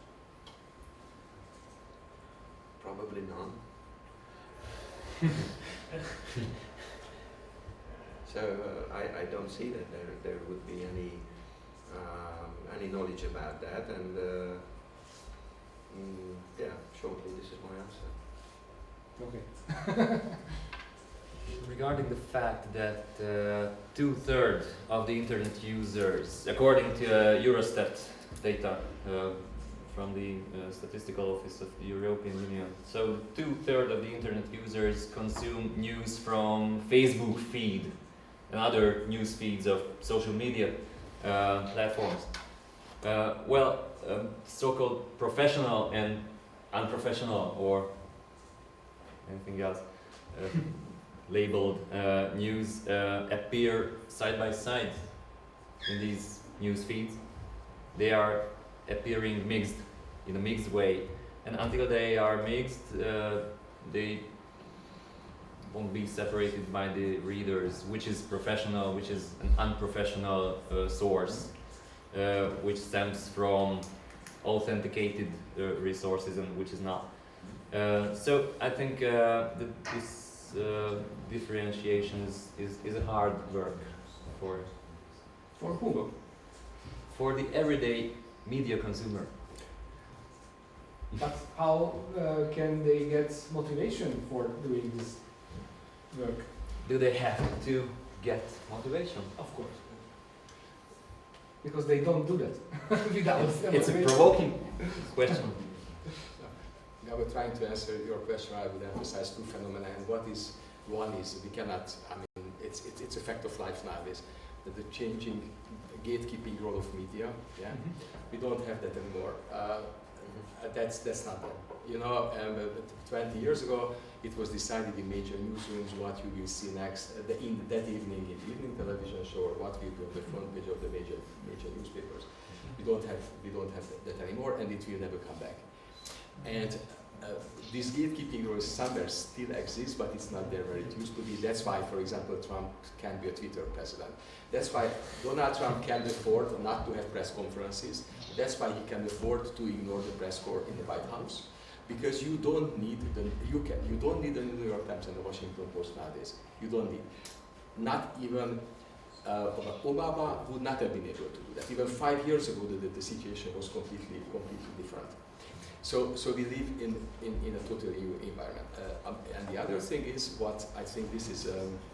I think that was Anna Maria's favorite topic we discussed a couple of years ago. There's a filter bubble issue. Yes. Yeah. So we have these sort of filter bubbles or echo chambers. Probably sometimes it is exaggerated, but quite often I myself feel that it's true that quite often we are going for confirmation, not for information, when we are consuming media. Yeah. So this is again a new, and then comes the news avoidance, because sometimes we feel so depressed that that's enough is enough, and we want to preserve our sanity. So that's another new thing which was not the case a couple of years ago. And there might be some other things. So we must go back to the basics right now. And I think that digital and media literacy are very important. I think that digital and media literacy are part of general literacy, so it should be started in the kindergarten. Because you see the 4-year-old kids, they don't know how to read and write, but they know how to use the gadgets, yeah? And before medium used to be the gadget, now I think medium used to be the message, nowadays the gadget became the message, I think. So it's very, very important to be integrated in the general education, and to have some projects as well. So for example, we are now trying a new thing. We became part of it by chance. It was initiated by our colleagues in Prague, Czech colleagues, and now we are doing media literacy training for senior citizens, and we started to work with clubs of senior citizens. And they launched this project in Prague because when the Czech president Zeman was re-elected, research showed that there was a targeted media disinformation campaign for senior citizens, and that affected the outcome of the results. And then they started in the Czech Republic, and now we have this project in Visegrad, 4 countries, and we have a quite good experience, with that. But obviously, this will not change the overall situation.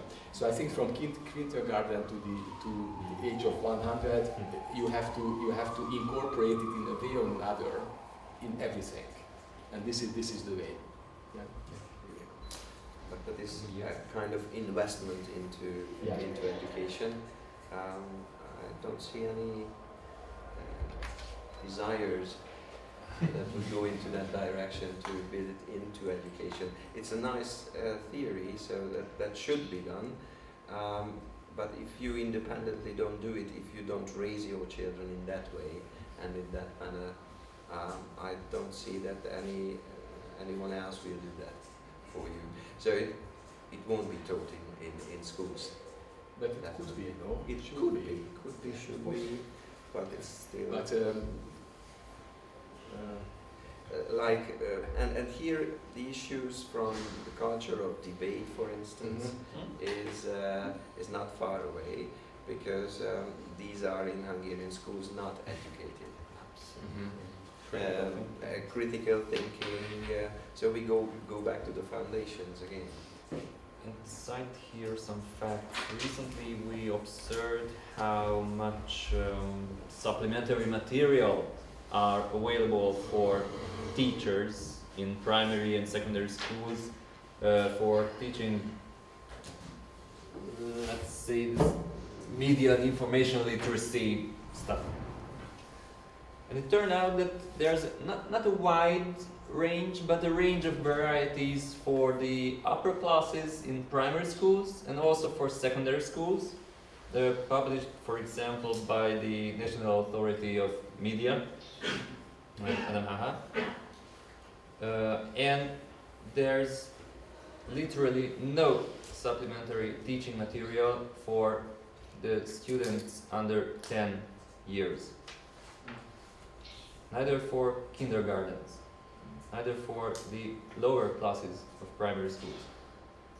And at least it seems so that the whole European Union seems to omit this problem. That media consumption starts in the kindergarten for 5 years old children. But you know, there is even other problem, because when you see some media literacy program for children, you see that what not to do, how we should save you, instead of instead of empowering, they are telling what not to do, and I think this is exactly the wrong approach.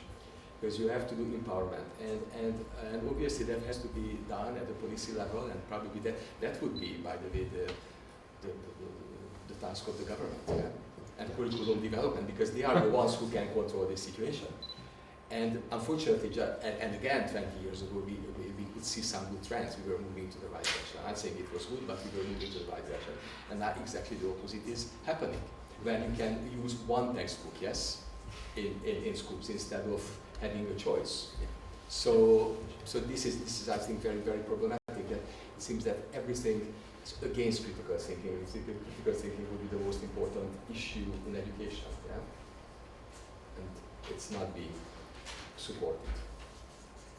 Yeah, and we cancelled media literacy from the curriculum. schools. So now in the new teaching program, teaching plan, there is no media it's a cross-curricular skill set. No one knows what is this digital. This is also my personal experience. Teachers cannot handle this problem. How to build in media topics into biology, mathematics, and stuff. Yeah. But anyway, the kids will do it on their own. So I think that's a good part of it. Yeah. Kids will do that, but they don't know what our journalists doing. So we are speaking about lacks on the side of education of journalists, lacks on the side of doing something for being media literacy or for more aware of our media consumption. So the situation, at least in Hungary, is not so promising now. We have 10 more minutes, and you... Half an hour? Is it? It's not just 60. 10 to 30 minutes. Okay, yeah. So more than 10 minutes. But you have the opportunity now to put questions or give us some additional comments. So we were talking about the local newspapers and the local news organizations, and you said the only way to start is the online space. And that's right. But the main problem with local journalism is that there are three things that are lacking. The first one is the human resources. There is not enough people who actually know what journalism is, how to write an article, how to deal with local government figures, how to write, and how to work as a journalist. The second one is the lack of information. There is no any outlets from local governments that are controlled by Fidesz, for example. There is no whistleblowers or any people who tell you the information that you need. And the third one is the lack of money, because there is not enough money to pay for actual people who can, who are journalists. And that's why I think that's actually a job, because not anyone can write an article, not anyone can do an interview, not anyone can go and find the meaning behind the story. And what you said that multitasking is a problem, I don't think it's a problem, it's the symptom of these three things. Because if there is not enough money to hire a photographer, a video editor, an editor, a journalist, and so on, you need someone who can do all those things for one person's paycheck, you know. And in the local towns, you can't compete with the other government-funded news organizations, because you can send out your message in the internet, but the citizens of that city will get the newspaper for free every week at their doorstep with the propaganda and the fake news and not telling the truth without lying, and that's the main problem, and that's why we need journalism education, I think, because it's something that needs to be taught, because if no one teaches the next generation what this is, how to write articles, how to write in general, how to read and process media properly, there will be no more journalists, and there will be no more people who can save local journalism. And the people who are competent or have journalistic aspirations, they go to Budapest or to other countries where they can practice this field, this profession, because I think that it is a profession. So I don't know. Yeah, I think what you outlined is a very good summary analysis of the situation. And the situation is not easy, and I don't know, it's difficult to see how we will get out of it, but there is some know-how which exists, and there is some knowledge which can be followed. So one good example could be that of nyugat.hu from Szombathely, survived these difficult years, and I think that sort of a know-how could be used, and it could be networked in some ways. I would see some potential in it. In very difficult conditions, Szabadpécs.hu survived.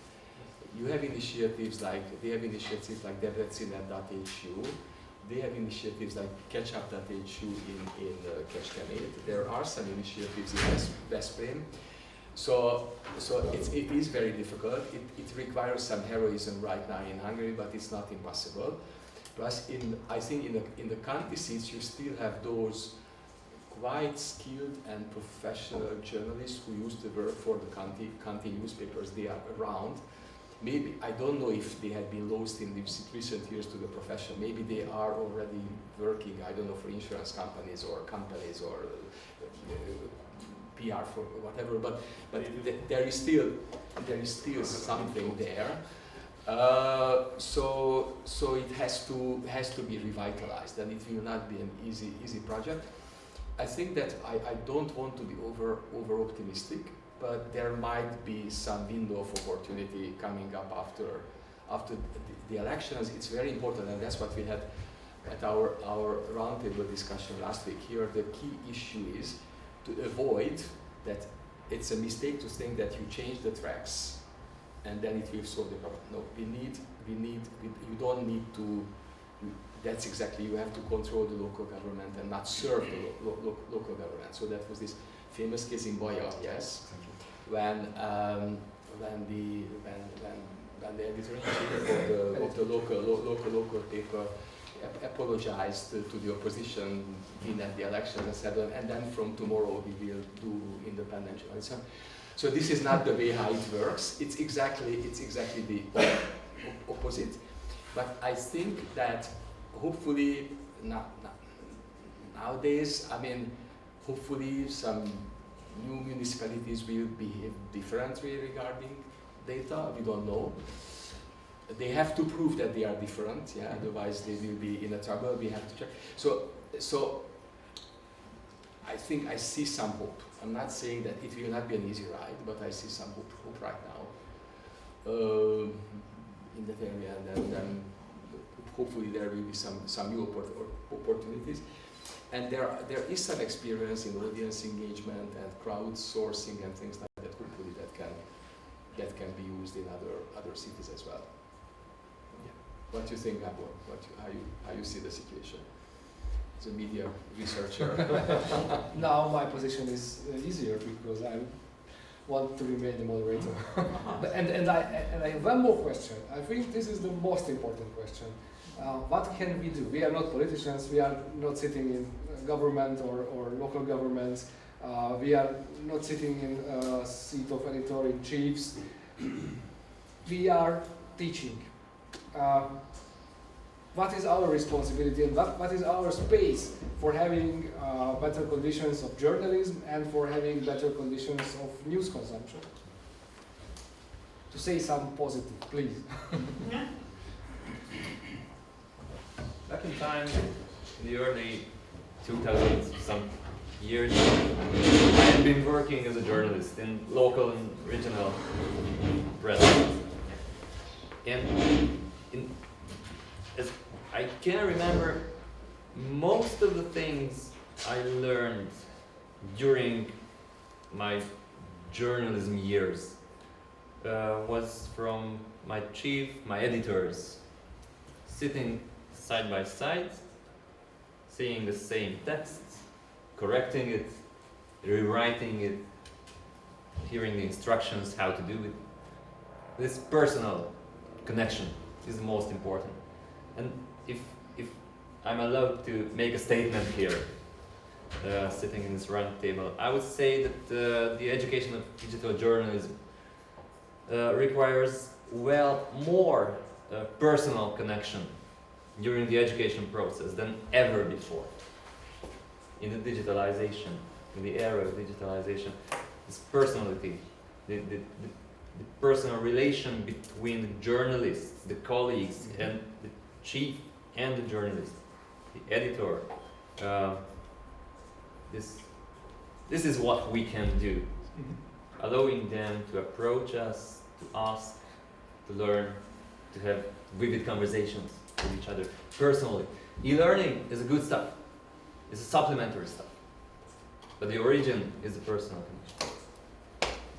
Yeah, you have a bit different situation in Budapest. It's a bit more difficult to have partners for such conversations in page. Szabad page, journalists of Szabad page are our guests every week. Yeah. It is boring after a time.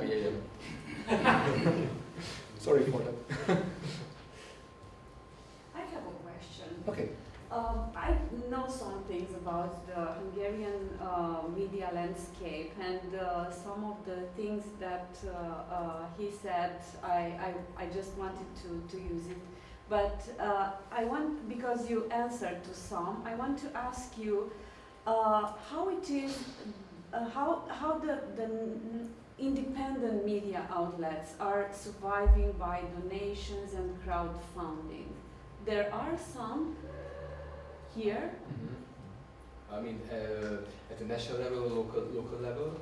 National level, local level, because as you know, we spoke earlier about Paul Radu. His investigative media organization is surviving by donations. Okay, that's so. If I may very quickly answer regarding investigative journalism, there are two. Not just investigative. Well, to give you a bit of information, in Romania, in last 2 years, we have a very successful project of video journalism, which rised a lot, and now I think there are 20 journalists that are working for it, and they are sustaining just by donation from public, and they are receiving more money and more money after every piece of video they are posting online.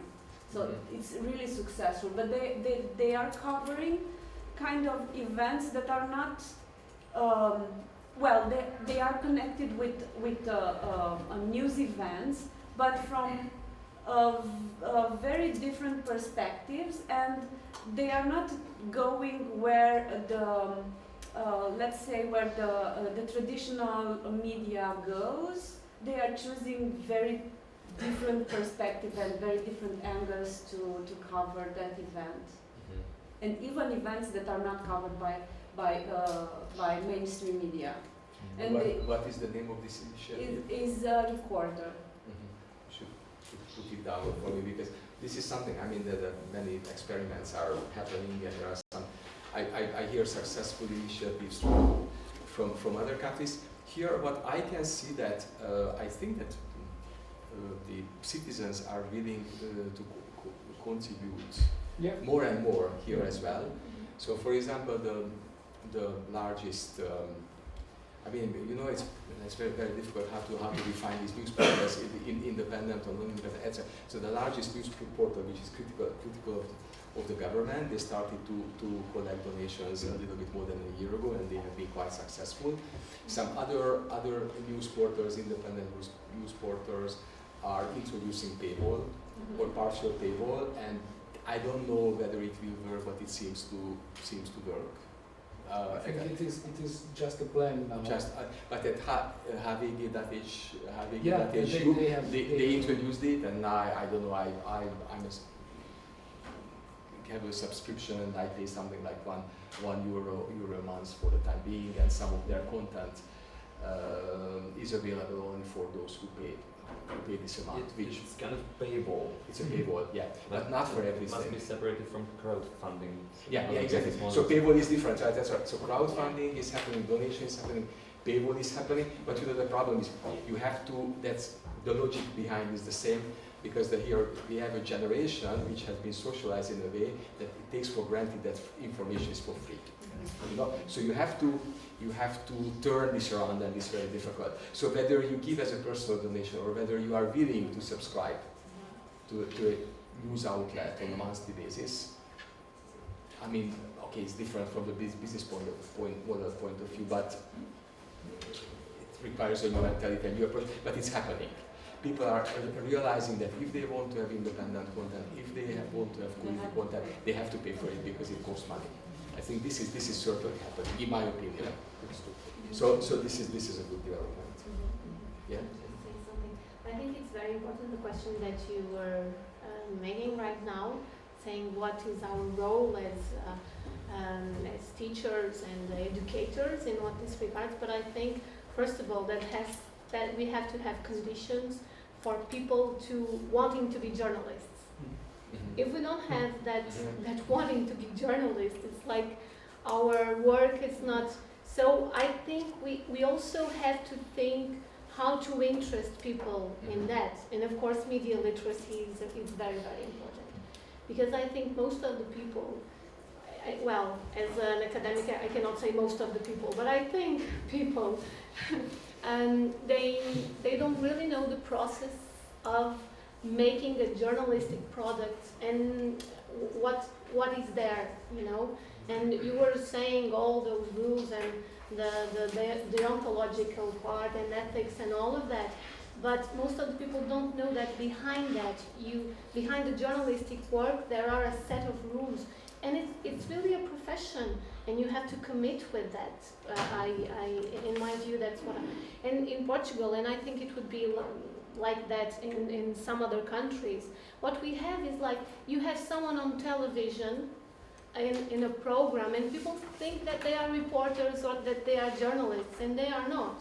So we have some issues with that, and maybe, and sometimes even when we get students that come to our courses, what they want to be is that they want to be presenting the news. So this is not being a journalist. So we have a good start, isn't it? Yeah.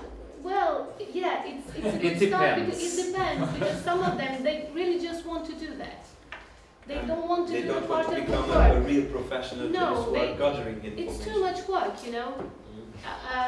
Working as a journalist, and sometimes you have to go through things that are not that pleasant, because the journalistic profession, the real one, is not very pleasant to do. Sometimes you have to get your hands dirty and get your hands in things that are not that pleasant, you know. So I think we have a starting problem, and it's not just here in Hungary. I think it's all over, unfortunately. And in Portugal, we do have some projects and of media literacy that we. Do you want to speak a little bit about that? Yeah. So I think the starting point is that we want people that want to be journalists, and they have to know what being a journalist is. But why would they want to be a journalist? Yeah, that's the question. Why would anyone want to be a journalist? Yeah, that is very important. Okay, but in this country you will either a hound dog, lapdog of the government, or someone who is wicked by half of the country. And you are lucky if you have a place where to work as a journalist. Yes. Because if either you follow the rules or you get fired. Yeah. And these are the options that you have, especially in a local level. Like there is no option for if there's a news agency that you will work there and you didn't like it, you quit and you find another one. There is no option. Yeah. So if you're a watchdog, you won't earn a living. Yeah. Yes. Well, in Portugal, when we talk about the regional newspapers, it's different from what you are going through in Hungary. Not for the same reasons, but one of the main ones is that there is no money for regional newspapers or radios. So that is a very big issue. And most of the journalists that work for regional newspapers or radios, they are depending a lot on the municipalities and the money that comes from municipalities. So they are also very, very conditioned in the work that they do. But at the end, and as a teacher in this area, what I think is that people that go and commit themselves in being a journalist, it's a very special kind of work. That's what I think. And you have to be a very, very special person to want to do that. I understand that nowadays... But you have to eat at the end of the day. Yes. So I understand. I think nowadays Hungarian newspapers are not looking for journalists. No. They are looking for like people that say, well, can speak. I think there is an expression, it's like content makers, something like that. Content creators. Yes, yes. So, that is true, but I think, and for the younger generations, I think it's important for them to see the role of journalism and how it is important to have journalism. The prestige of journalism is really... And for example, in Portugal, what we are now starting to see is that there are some young journalists that got out of, and some of them never got in the big media companies, and they are doing their smaller but very, very interesting projects. So, and that is one of the things that we think it's important to have all this part of business models for journalism. Exactly, I think it's important because out of little money you can do much money, Yeah. you can do a lot, Yeah. Well, but Miguel was going to speak about some very interesting projects that we have about media literacy going on right now. Yeah, but I can start with this one, with smaller projects, even at the local level, because traditionally in Portugal, local and regional media, radios and newspapers are always depending on power, depending on the municipality, on the church, on some big company of the area or something like that, because those are the ones that fund it. But in recent years, using cheaper production, like online is much cheaper than having a radio or printing, there are independent regional media that are working very well. They are always small teams, 4, 5, 6 people for a region. And sometimes 2. Yeah, sometimes 2, but well, the bigger ones, like 5 or 6 people, just with online publishing, completely independent from power, very related to the population and their needs, and they are doing just fine because they have enough financial support from smaller contributors. Sometimes they also have donations from the public. And one thing that is starting to work quite well, even for journalism, in this like local or very specialized or engaged journalism, is the use of Patreon.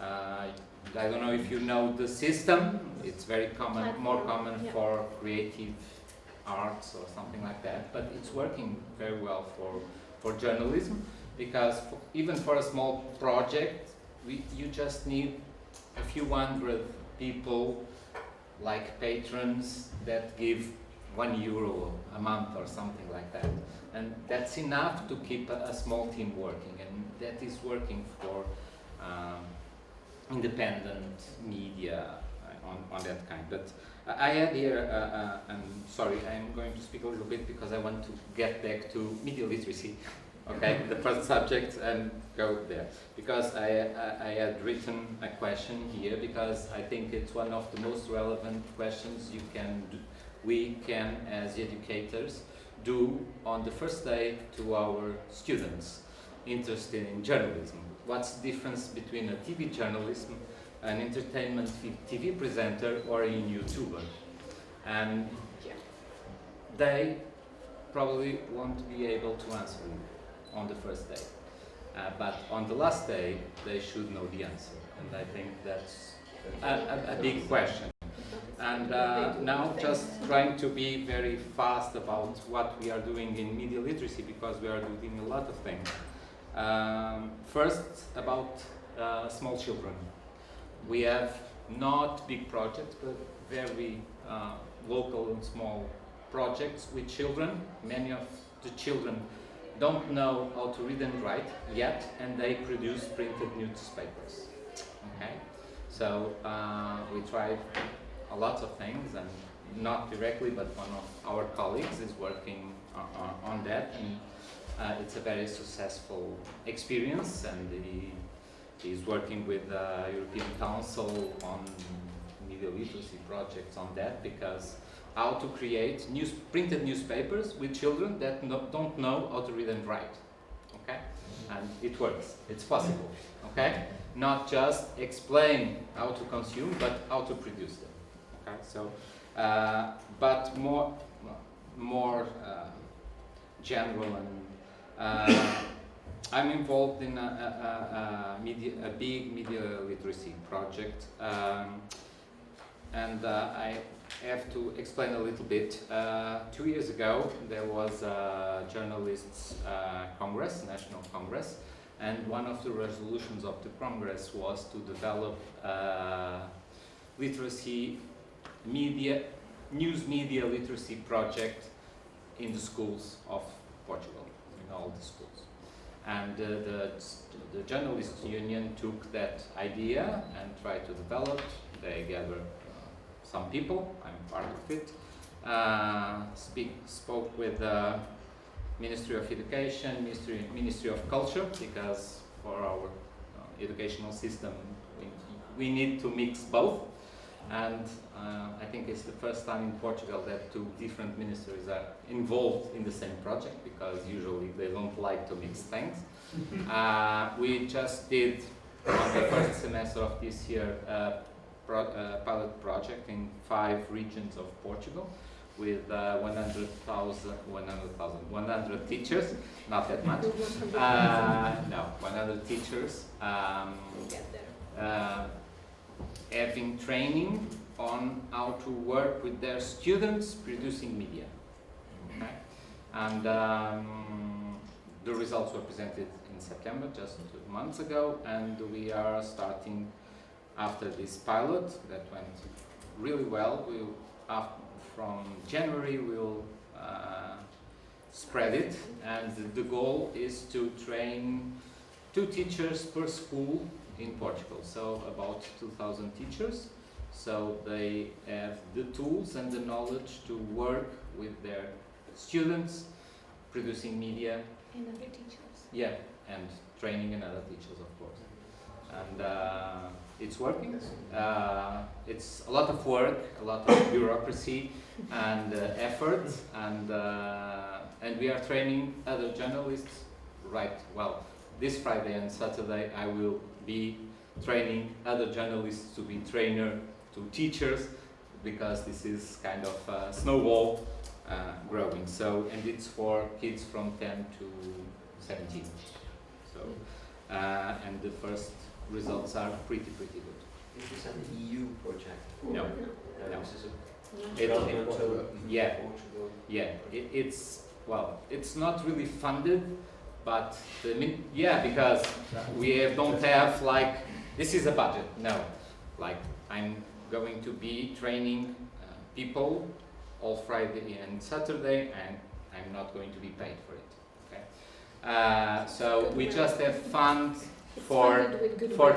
we just have funding for travel and accommodation when we go more than 100 kilometers from home to something. Yeah, I have a question. So we are not being paid to train teachers to go on our Saturdays, because usually it's on Saturday, and travel 150 kilometers and go there and work with the teachers and get back. And so what is the involvement of the Association of Journalists? Well, the union. Union. Okay, union. Yeah, the union is that represents about 1/3 of the Portuguese journalists. Is leading the process. Okay, because it was a decision not of the union but of the journalists united in Congress. Journalists voted a series of resolutions that they thought were important for the future of the profession, and this was one of them. And union, well, decided that okay, we are trying to put this on, and it's. I'm not from the union. I don't have anything to do with it, and most of the people that were working are not. But the union was like the center of okay, let's do this. Join people that are able to do it and to develop it and do it, and then get the agreement of the ministries and things like that. In Portugal, the union is the only aggregation of journalists that we have. So we don't have an association. We don't have like an order. So like it's like a trade union of journalists? Sorry? So it's a trade union or? Yes, it's a trade union. There were some talks about having an order like Architects or the lawyers. architects or the engineers or something like that, but people didn't want it. And actually right now what we do have is like our card as a journalist. You have a card and you have like a body that is linked to the power, to the government, that gives us the card. It's not linked, it's independent, but it's funded by the state.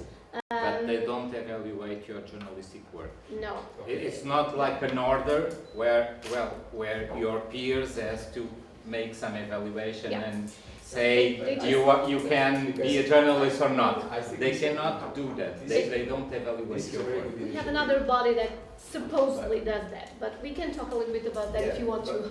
Yeah, I would like to hear about it, but I think because this is very natural that the association or the union of journalists would take the lead in such a project because their own best interest, to have future members and whatever, and to keep the profession going and survive. I think it sounds like a very good. Also, very it good would be model. very nice for big media companies to fund it, and they don't, because their survival depends on that. So that would be I think the smart thing to do, and they don't do that. So it would be nice to have more money. But they don't have money. So. Oh, well, for some things they do.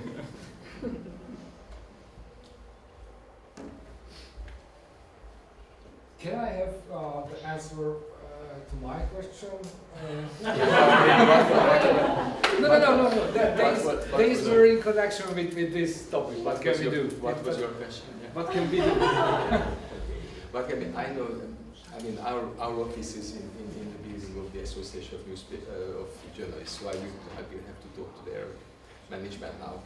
Okay, it's an ossified organization, and the big problem is that half of the members are retired and there are no new members, but they would like to renew a little bit the organization. So, and now the association, the president of the association, I think has some ideas and whatever. So maybe this is something to introduce to them. Otherwise, this media literacy is a good idea. We have to promote it all, and the training component is important. We are also training trainers, and it's about the linguistic manipulation and how to resist manipulation and disinformation.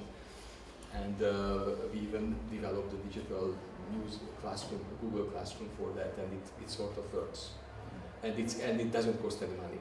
So we have to find the cheap ways of promoting good ideas. Yeah? Thank you.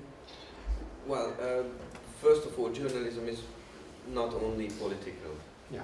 And I suspect that most of us are very keen on that, not making this distinction. So, not making this distinction, and we always think of politics. But in childhood, in elementary schools, secondary schools, definitely workshops could be started without too much financial investment in that case. And as a language teacher, I have and will use media as a source. On that sense, I won't give up. And if there are courses which encourage teachers not to use or not to support themselves only by course books, but up-to-date current affairs from the media, then it is also a way of guiding, leading students in that realm of experiencing reality. So because this is always, as these nice big windows here, a kind of window to the world and understanding where we are, what we are doing. And so not only this, because very often I see that in the back of our mind we always have this fear from politics, and that's why we don't want to touch upon these issues. But if we, let's say, exclude that for a while, and then we see that it has a language aspect, it has a writing aspect, it has finding information aspects which are on the street, that interviewing people can be interesting, that writing a report about a new phenomenon in town can be good for language usage and compositioning skill, then at the end of the day we have skills, and maybe the day will come when there will be people who are able to do the job of a journalist, even if they are not trained as journalists. But I wouldn't like to give up the hope that schools of journalism will exist, and that probably when I retire, I hope that there will be people who will be respected nationwide, independently of their way of thinking, and who are, let's say, great journalists, and that this profession will have a higher respect than it has today. We hope so. Thanks. One last question or comment from your side. So my lesson for me is that quality journalism needs a quality audience, and quality audience needs quality journalism, and we are in the middle of this circle. So we have something to do, and I hope with our materials we made some small step in the good direction. Thank you for participating in this roundtable, and thank you for your attention and questions.